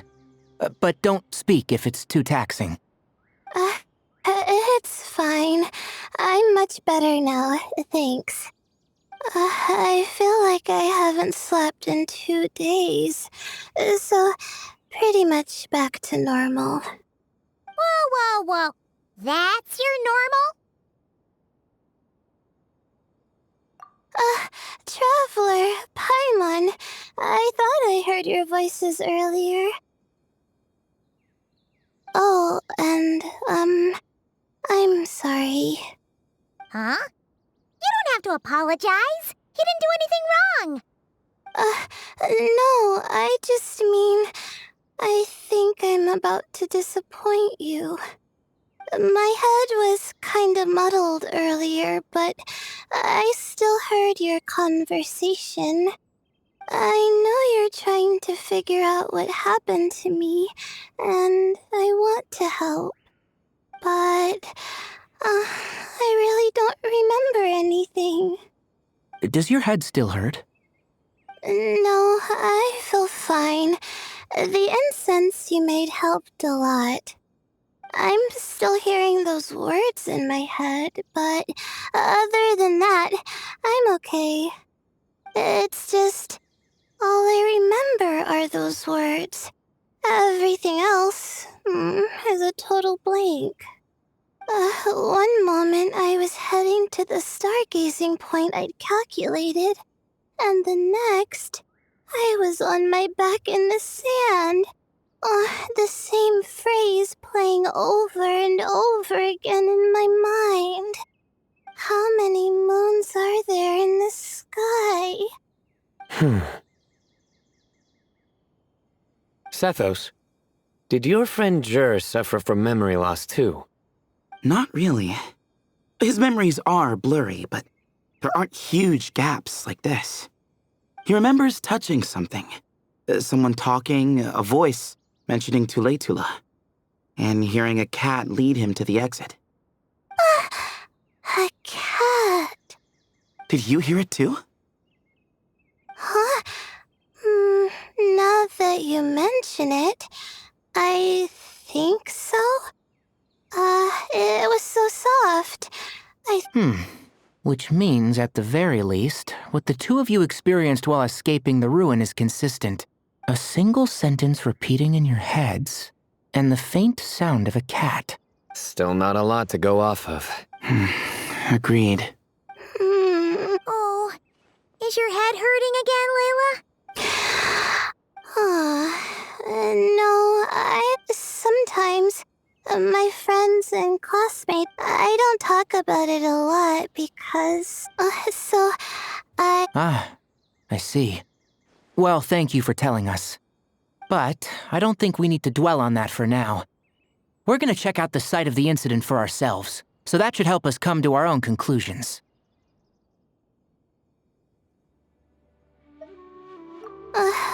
Then could... Sure, but on one condition.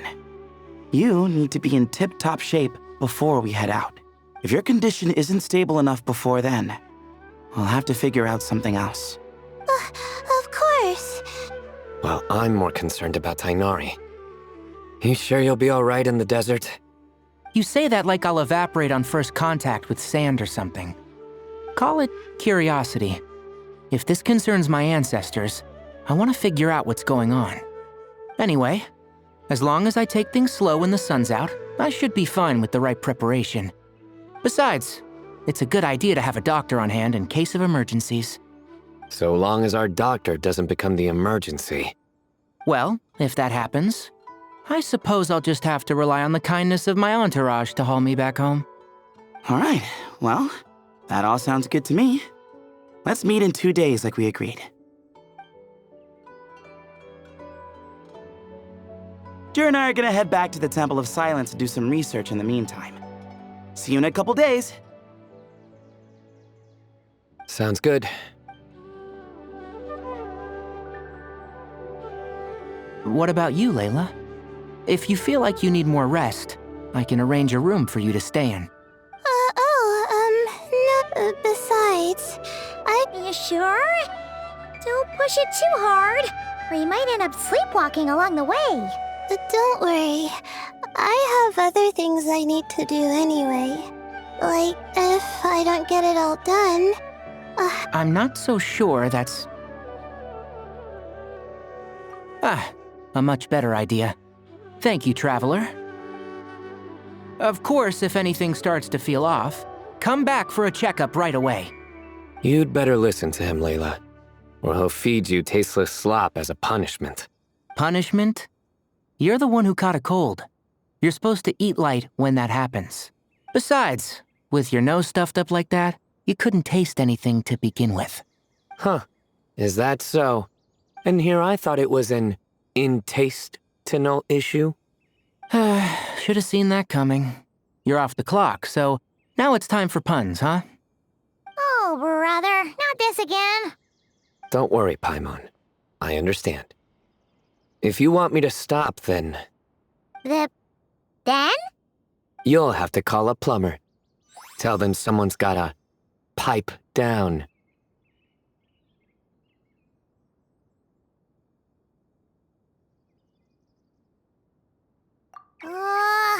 This is getting more insufferable by the second! Put a sock in it already, please.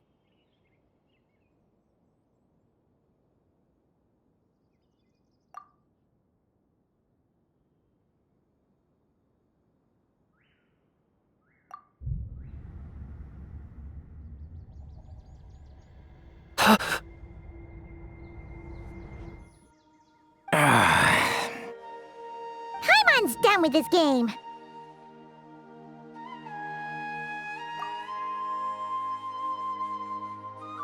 You win, okay? Let's just get out of here. Please. All right, you stay safe. I'll try to stay sane. It seems your jokes have improved with practice, Traveler. Happy about that? Absolutely. Finally, someone to share the load. You know what? Akale's helping out the academia, but I haven't had the chance to check on her. Why don't you do me a favor and go do that? Hold on. I thought you were having me over for dinner.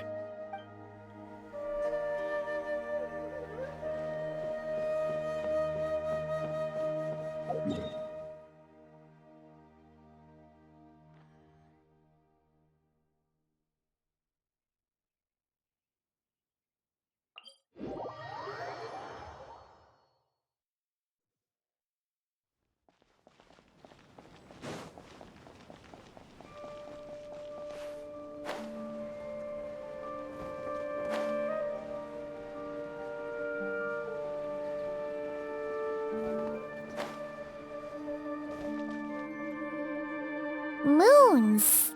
Azulenak nuts.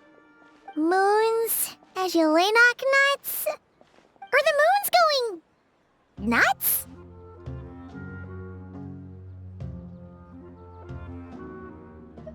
Oh no! Looks like Paimon's caught the brain bug too! She can't stop thinking about those two things!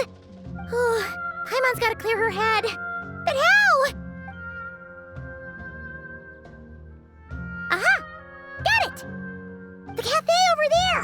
Why don't we head over for a quick pick-me-up?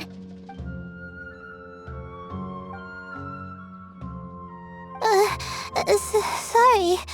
I feel kinda tired all of a sudden. Wait! Is it because of all Paimon's muttering just now? Oh, sorry. The coffee will be Paimon's treat, okay? Hey! You make it sound like Paimon's stingy or something! Huh. Well, she'll just have to show you her true colors. Yeah! Starting now! You sit tight and take care of Layla, Traveler. Paimon's gonna get us some snacks and coffee. Be right back. Don't go anywhere in the meantime.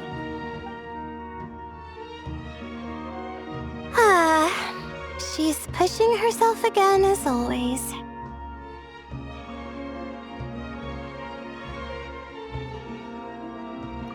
Saw right through me, huh?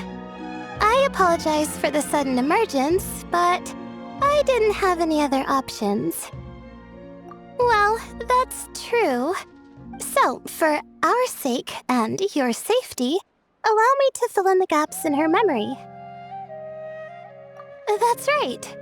Layla was already in bad shape, stressing about her new study topic, focusing on the stars instead of her surroundings. By the time she realized the danger she was in, it was too late.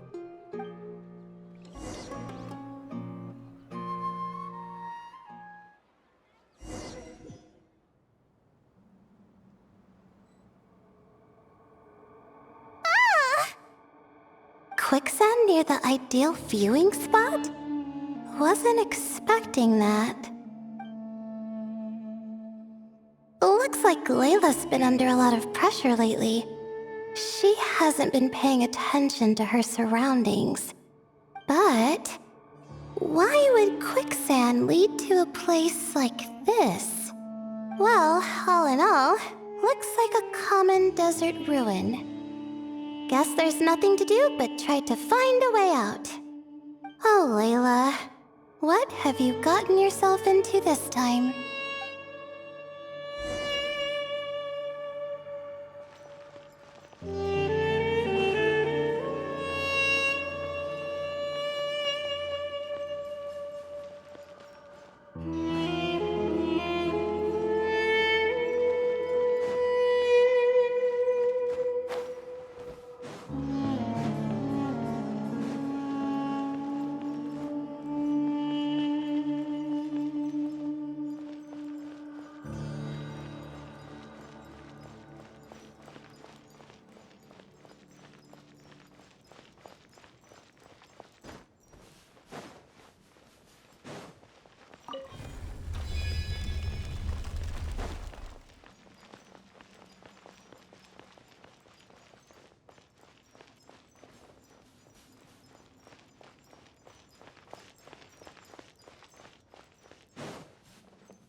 I think this door can be opened using the device next to it. Just like I thought. Ugh, what was that? My head. It hurts. Is Layla waking up? No, that's not it.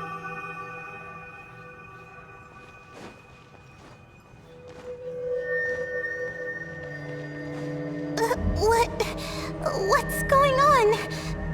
It's too much. I don't understand.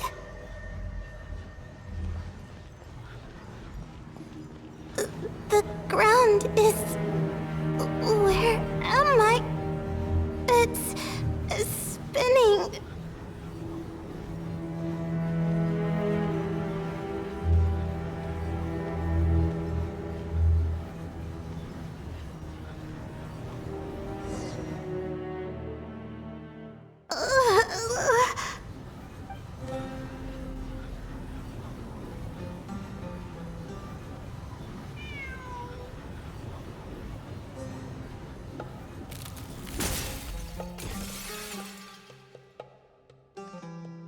How many moons are there in the sky? How many moons are there in the sky? Okay, information isn't rushing into my brain anymore. That's good. How many moons are there in the sky? My head hurts. But there are no more dark spots in my vision. And I can see in front of me. Still, how many moons are there in the sky? What's going on? The same thought keeps popping into my head. What does it mean? How many moons are there in the sky? Isn't there just one? A cat? I think there was one earlier, too. I'm not hearing things. It really is a cat. But what is it doing here? How many moons are there? No! Stop it!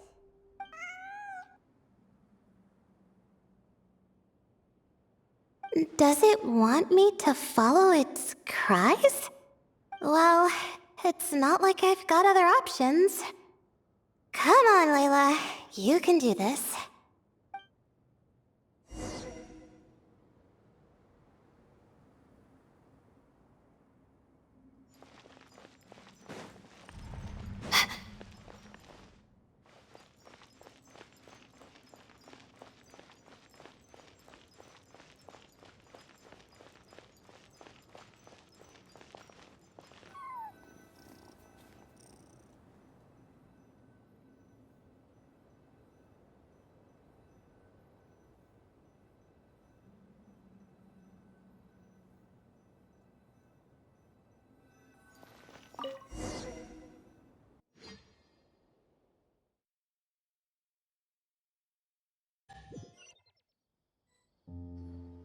And so, I followed the cat's cries to find my way out. It was quite a kind creature. It didn't even leave until the other me started to wake up. Thinking back, it all started when I touched that device. I've heard fellow students talk about it before, how the desert is full of objects that do strange things. Sometimes it's just a minor inconvenience, but other times devices like that can cause massive trouble. Of course. I forgot how much adventuring experience you have. Still, carrying an umbrella doesn't mean you can't get soaked, so just be careful and stay away from unknown devices. No need to thank me. You and Layla are about to head into dangerous territory together. You need to be safe so she can be safe. Well, I think that about sums it up. And just in time. Your coffee's here. Traveler! A little help over here?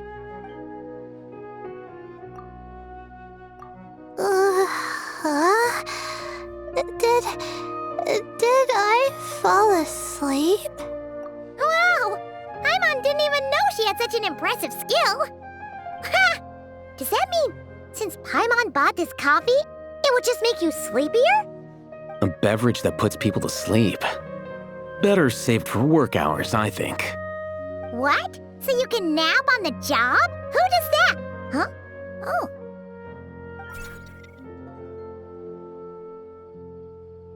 Beep boop. Oops. Oh, hey them! Kaveh! Nice to see you! Oh, and you too, Marak!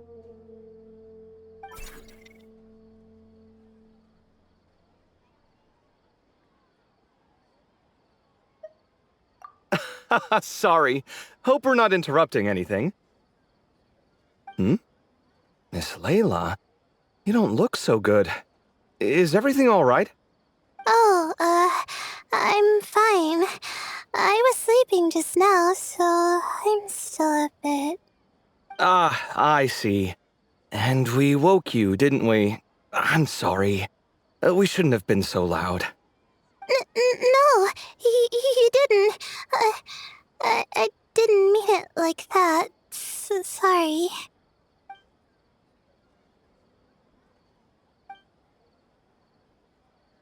Wait, where are you going? You just got here! I'm going to do what I came here to do. Which is? Buy coffee beans.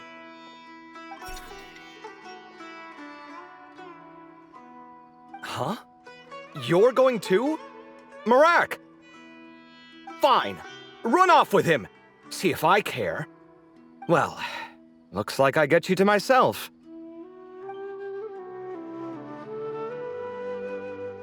It's been a while, hasn't it? How have you been?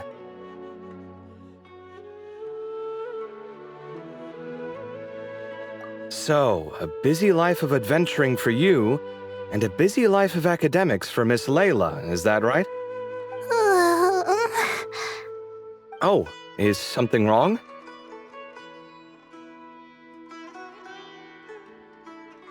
Ah, the desert's not always the friendliest place, that's for sure. And from the look on your faces, I'm guessing this problem's not resolved?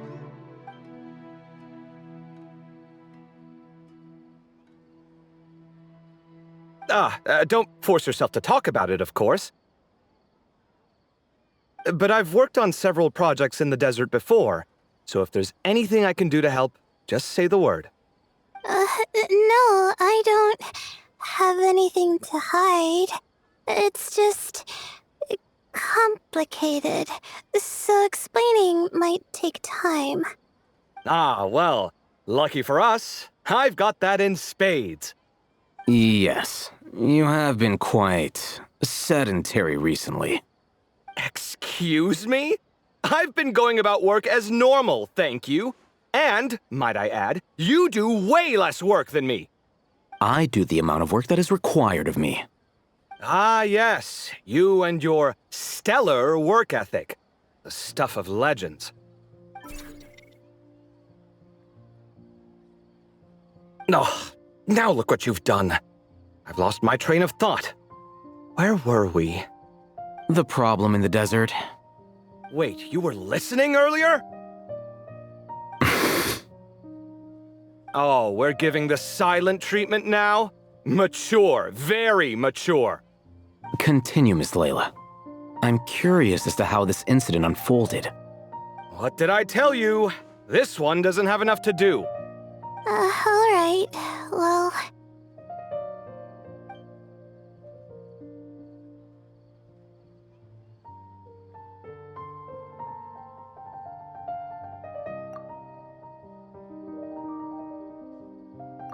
Could you still use some extra hands on this investigation team of yours? Huh? You want to join, Mr. Cave? That's right. I think my experience studying desert mausoleums could be of some use here. Al-Haytham's expertise in ancient languages could be helpful too. Besides, I consider you all to be my friends, and friends are supposed to help each other out. Wait, I'm involved in this now? Oh, please, I know you. Half the battle was over the minute you said you were curious. We couldn't stop you from joining if we tried.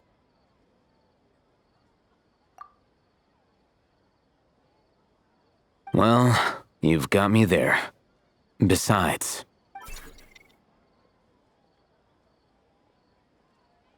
this suitcase of yours has been jumping at the chance to volunteer for a while now. I imagine... You imagine? Mechanical life forms might also feel homesick from time to time. Huh. Now that you mention it, Marak's core was a component sourced from the desert. That could prove useful. You're sure you want to come with us? It could be dangerous. Oh, I'm sure. All the more reason to recruit as much help as possible. It's important to count on friends at times like these. Our pleasure. It's a plan, then.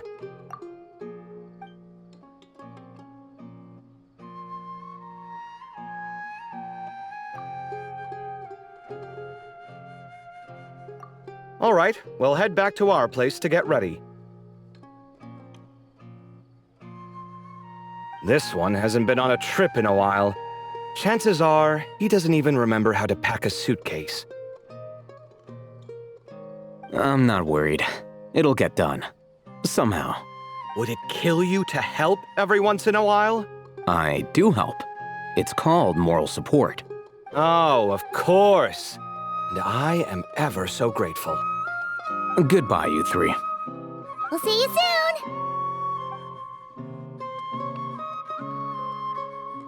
Oh, coffee beans. You were too busy glaring at all Hatham, you almost forgot them.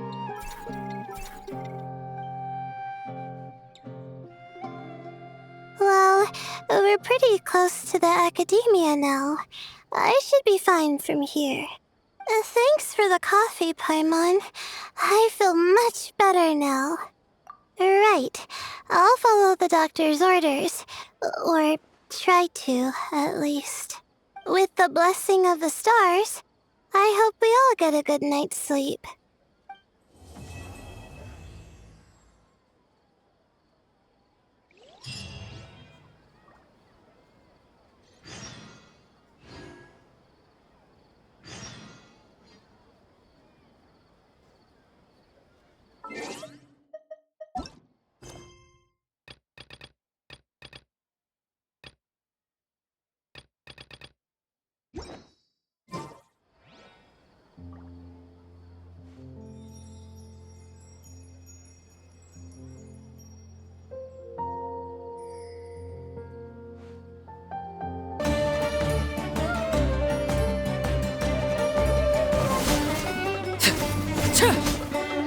Overruled. As you wish, mate. Stop right there! Everybody stand back!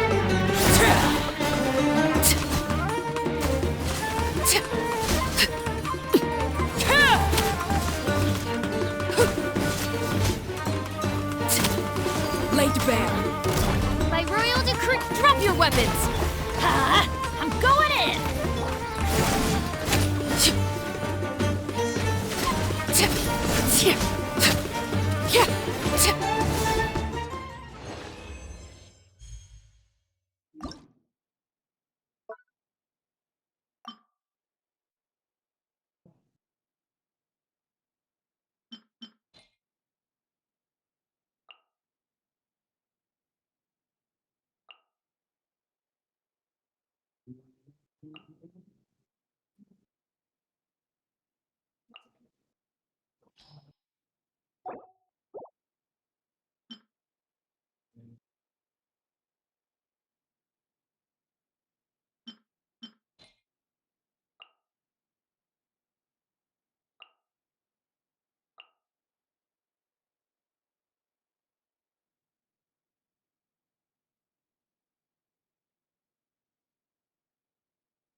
Watch out! Attack! Gather! Shower me with... Into the shadows.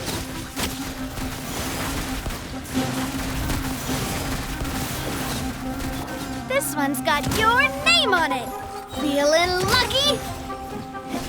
Time to testify. Attack! Solidify! Watch out! Loaded.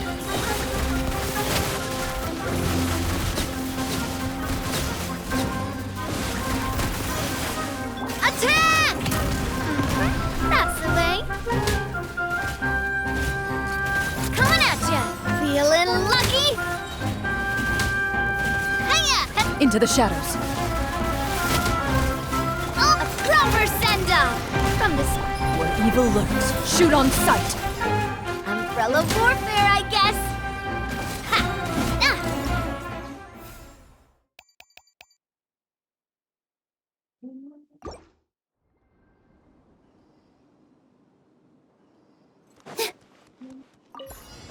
Positions. Yeah. Everyone hold hands. Share my knowledge. Allow me. Germinate! Ha! Billowing surge! All eyes on me! This way, Turtle. The Temple of Wisdom. Propagate! Spring forth! Grow. Rest and rebuild. This dance is for you!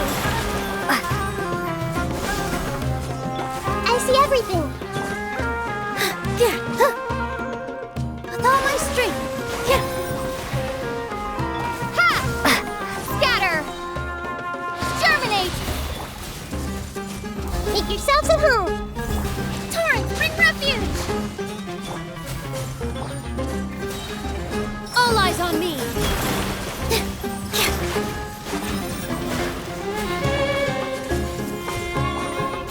Propagate. Spring forth. Allow me. Yeah.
Hey! Scatter! Germinate! Ha! Teamwork is dreamwork! I see everything. Yeah. Yeah. Yeah. Yeah. This might hurt a little. Scatter! Light it up! Yeah. Yeah. Spring forth! Propagate! Scatter! Let's light it up! I'm going in! Committed to memory. Yeah. Yeah. Yeah.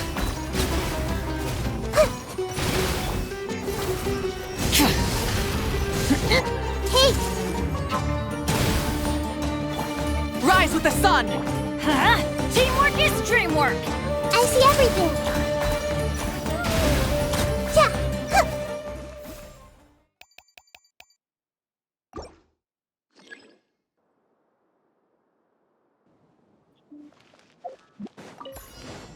A dash of frost! Unleash! By ordinance divine! Time to shine. Yoo-hoo! Yeah. Surge! Power! Yeah! Yeah! Ha! Yeah! Ha! Ha! Ha! Ha! Up to the freezer! Manifest! Let the world come alive! Shower me with A burst of flavor! Yeah! Yeah! Yeah! Ha! Yeah! Ha! Yeah! Yeah! Cryo incarnate! Let my name echo in song! Yoo-hoo! Annihilate! Mine to wield! Ha! Ha! Ha! Yeah! Ha! Yeah! Yeah! Yeah! Yeah! A little amuse bouche! Obey! Time to shine! Shower me with praise! Goose on the loose! By ordinance divine. Mine to wield.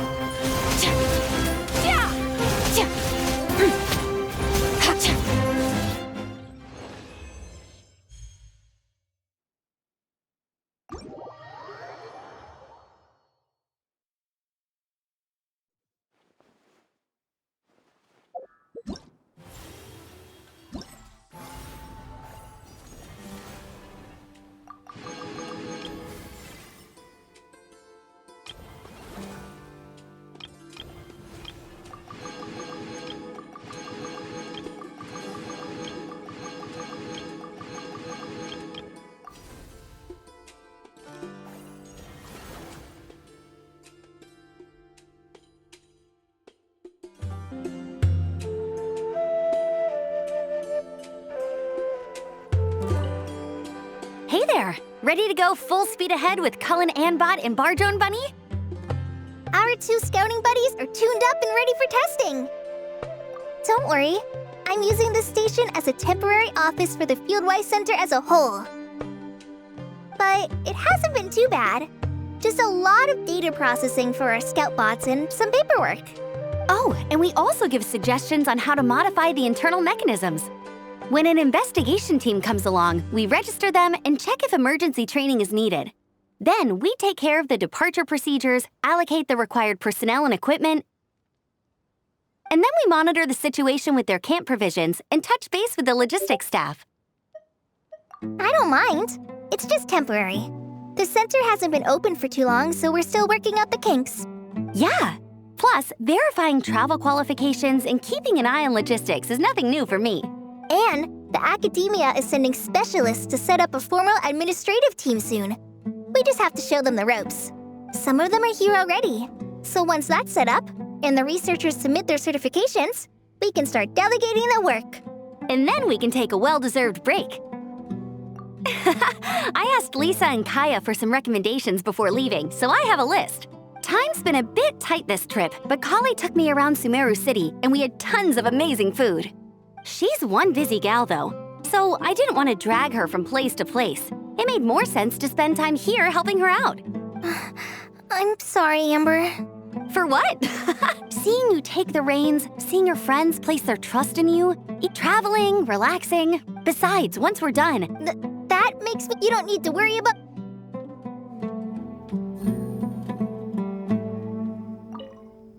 Hey there! Our 2 scouting buddies are tuned... Nice!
Navigating the world is a whole lot easier with a few different ideas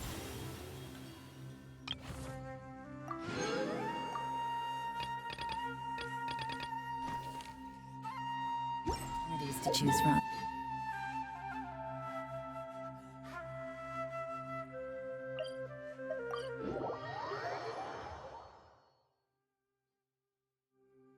Good news, everyone! The Fieldwise Center is getting a lot of praise from important scholars all throughout the academia. Soon, they'll send a team of specialists to take over the management of this place based on our recommendations. So, thank you for all the support. Wow! Sounds like your hard work paid off, Kale! And you're overseeing the transition yourself. Well done. The young students today could learn a thing or two from you, Kale. Your confidence, your proactiveness, your leadership. It's admirable. Not like some of the ones I teach. So focused on theses and research with no practical skills to speak of. To be honest, I don't feel all that confident. Being the go-between for all the different Darshans, coordinating everything, I still can't quite believe I managed it. Oh, but the Traveler and Paimon played a huge role in that too. I can't thank you both enough. Yeah, we're used to this kind of work. So for us, this was more like a super special camping trip with friends. You know, a few puzzles here, a little exercise there. It was super fun. Pretty much a piece of cake. Oh, man. Now Paimon's hungry. Hey, now that we're all done, why don't we go get some food to celebrate? Candace and I are 2 steps ahead of you. This way, everyone.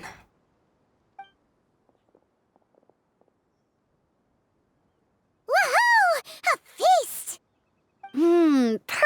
timing.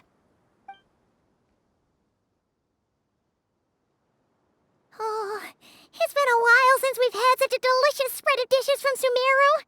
Paimon feels like she could eat twice as much. No, 3 times as much as normal.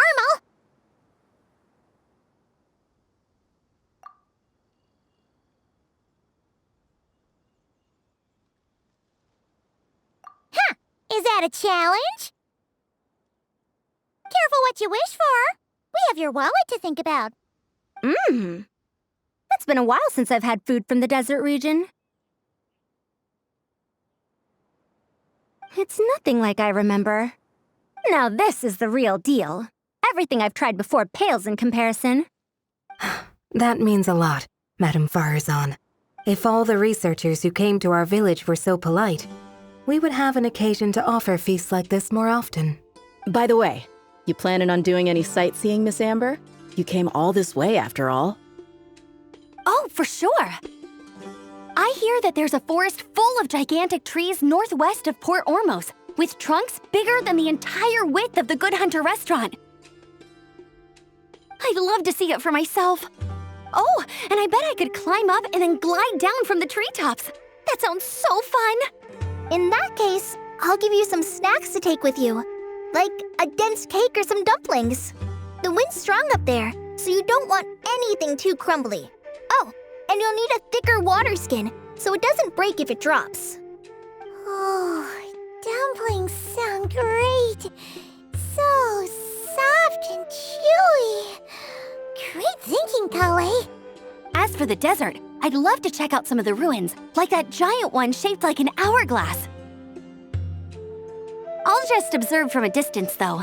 Your ruins could be protected sites, so better to not barge in. Besides, there could be someone sleeping in there. I'm glad to hear that, Miss Amber. It's for the best. Your body won't be used to the desert environment, though, so traveling could be tough. You'll need to bring moisturizing ointment and essential oils for the skin. Honestly, though, helping set up the Fieldwise Center was the real highlight of this trip. And thanks to you, Kale, I got to make some new friends, too. So I couldn't be happier. Feel free to drop in on me in Mondstadt anytime. I'll show you the best our city has to offer. Don't mind if I do. I had some dandelion wine while I was in Fontaine, and man, that was the stuff. So sweet and fragrant. Not a single bitter note in there at all. And that was the imported stuff. I bet the taste is even better when it's fresh. I'm looking forward to downing a couple of barrels already. It couldn't hurt to take a break from wine either. Those children gave you some hennaberry thorn powder, remember? You could make some tea. Come on, Candace. It's just a taste. The barrels aren't even that big. We're talking like 3 to 5 cups per, tops. And don't worry, I'd make sure to bring back souvenirs for everyone. Well, I've heard the Knights of Favonius library has quite the collection. I wonder if there are tomes that approach engineering from a different angle. Could be worth perusing. I'm not sure about the exact number, but the library's pretty huge, all right. What kind of books are you interested in, Madame Farazan? I can write them down and have Lisa get them ready for you. Either way, just leave your Mondstadt travel plans to me. Lisa? Lisa Mincy? Cyrus's prize student who he never stops bragging about?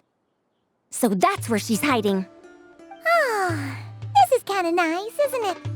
Friends of ours meeting other friends of ours, then becoming friends in your own right.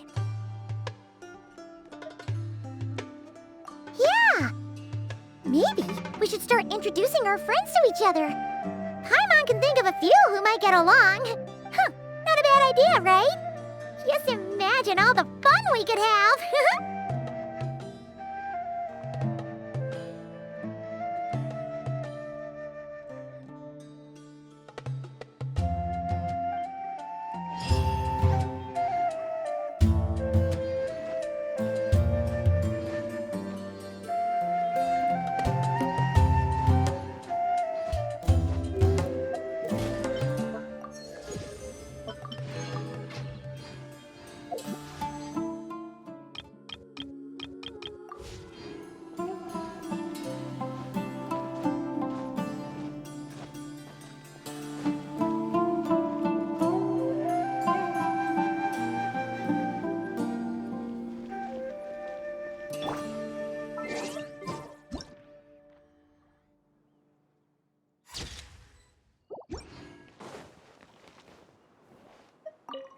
I had a wonderful time.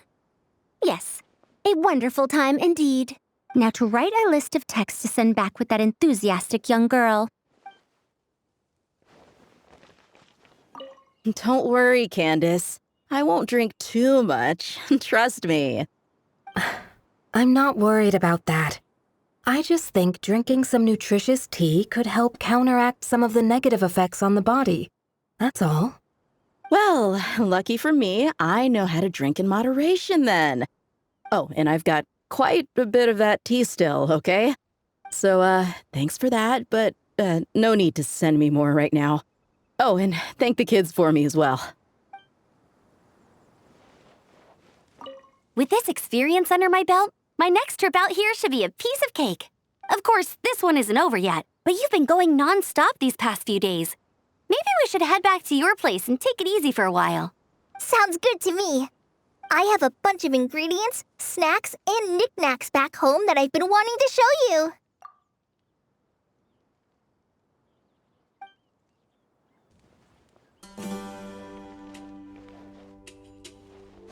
Yep. Hup.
Take it easy.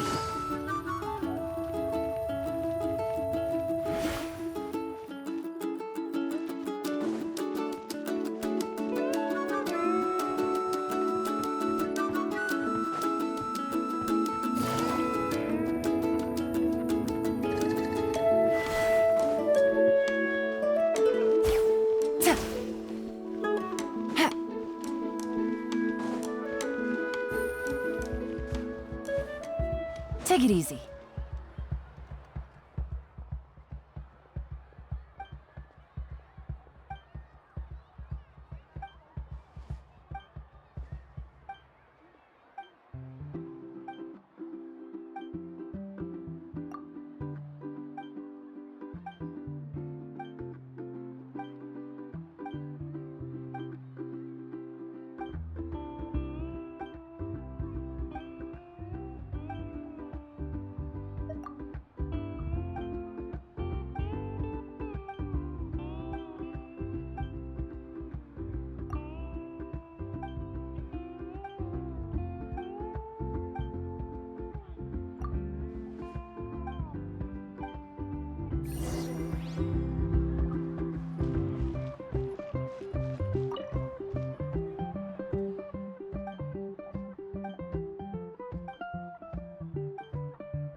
Patience is the key to solving problems.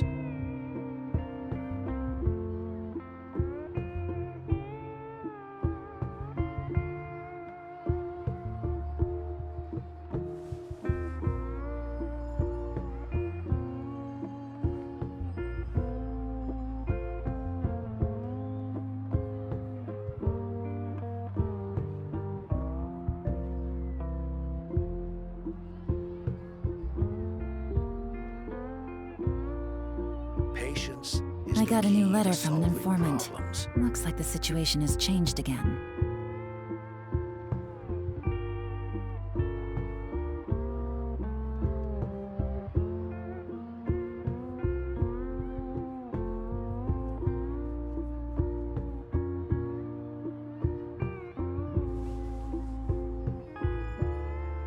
Patience is the key to solving problems.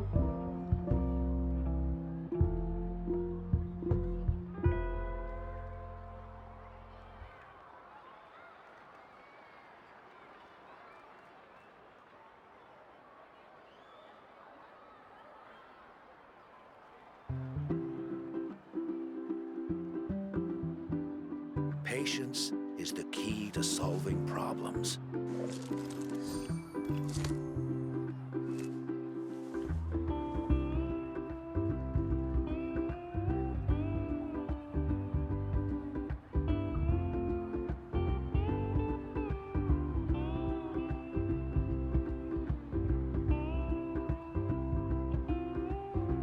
Patience is the key to solving Good roll. problems. All right, maybe I'll take one more day off and knock out the rest of the work once I'm feeling up to it.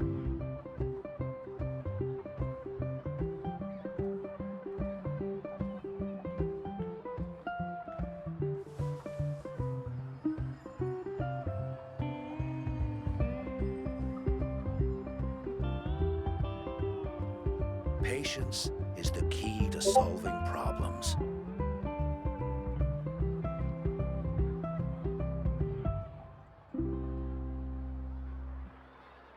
Navigating the world is a whole lot easier with a few different identities to choose from.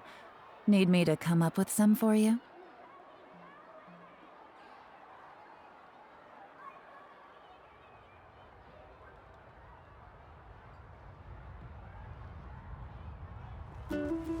Patience is the key to solving problems.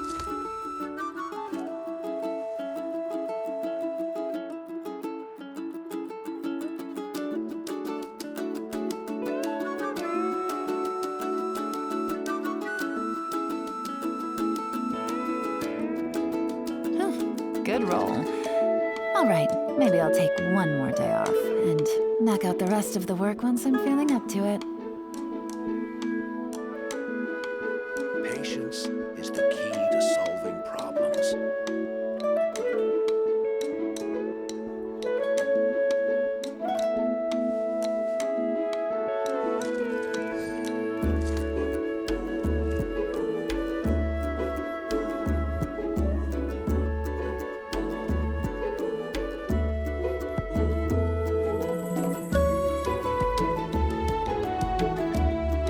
Patience is the key to solving problems.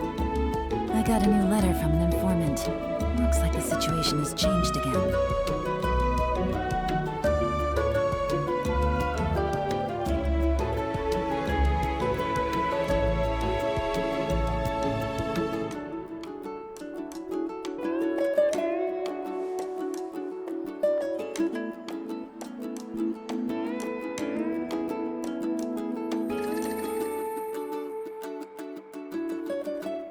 Patience is the key to solving problems.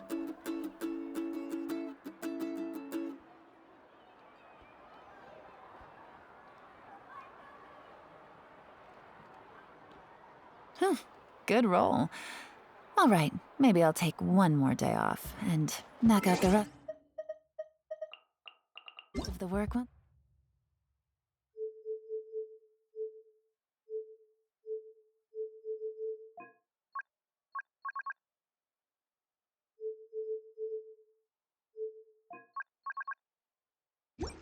I'm feeling up to it.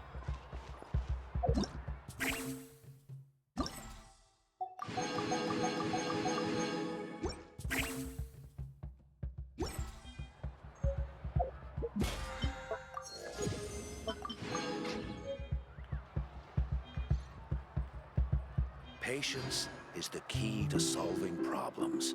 Navigating the world is a whole lot easier with a few different identities to choose from. Need me to come up with some for you?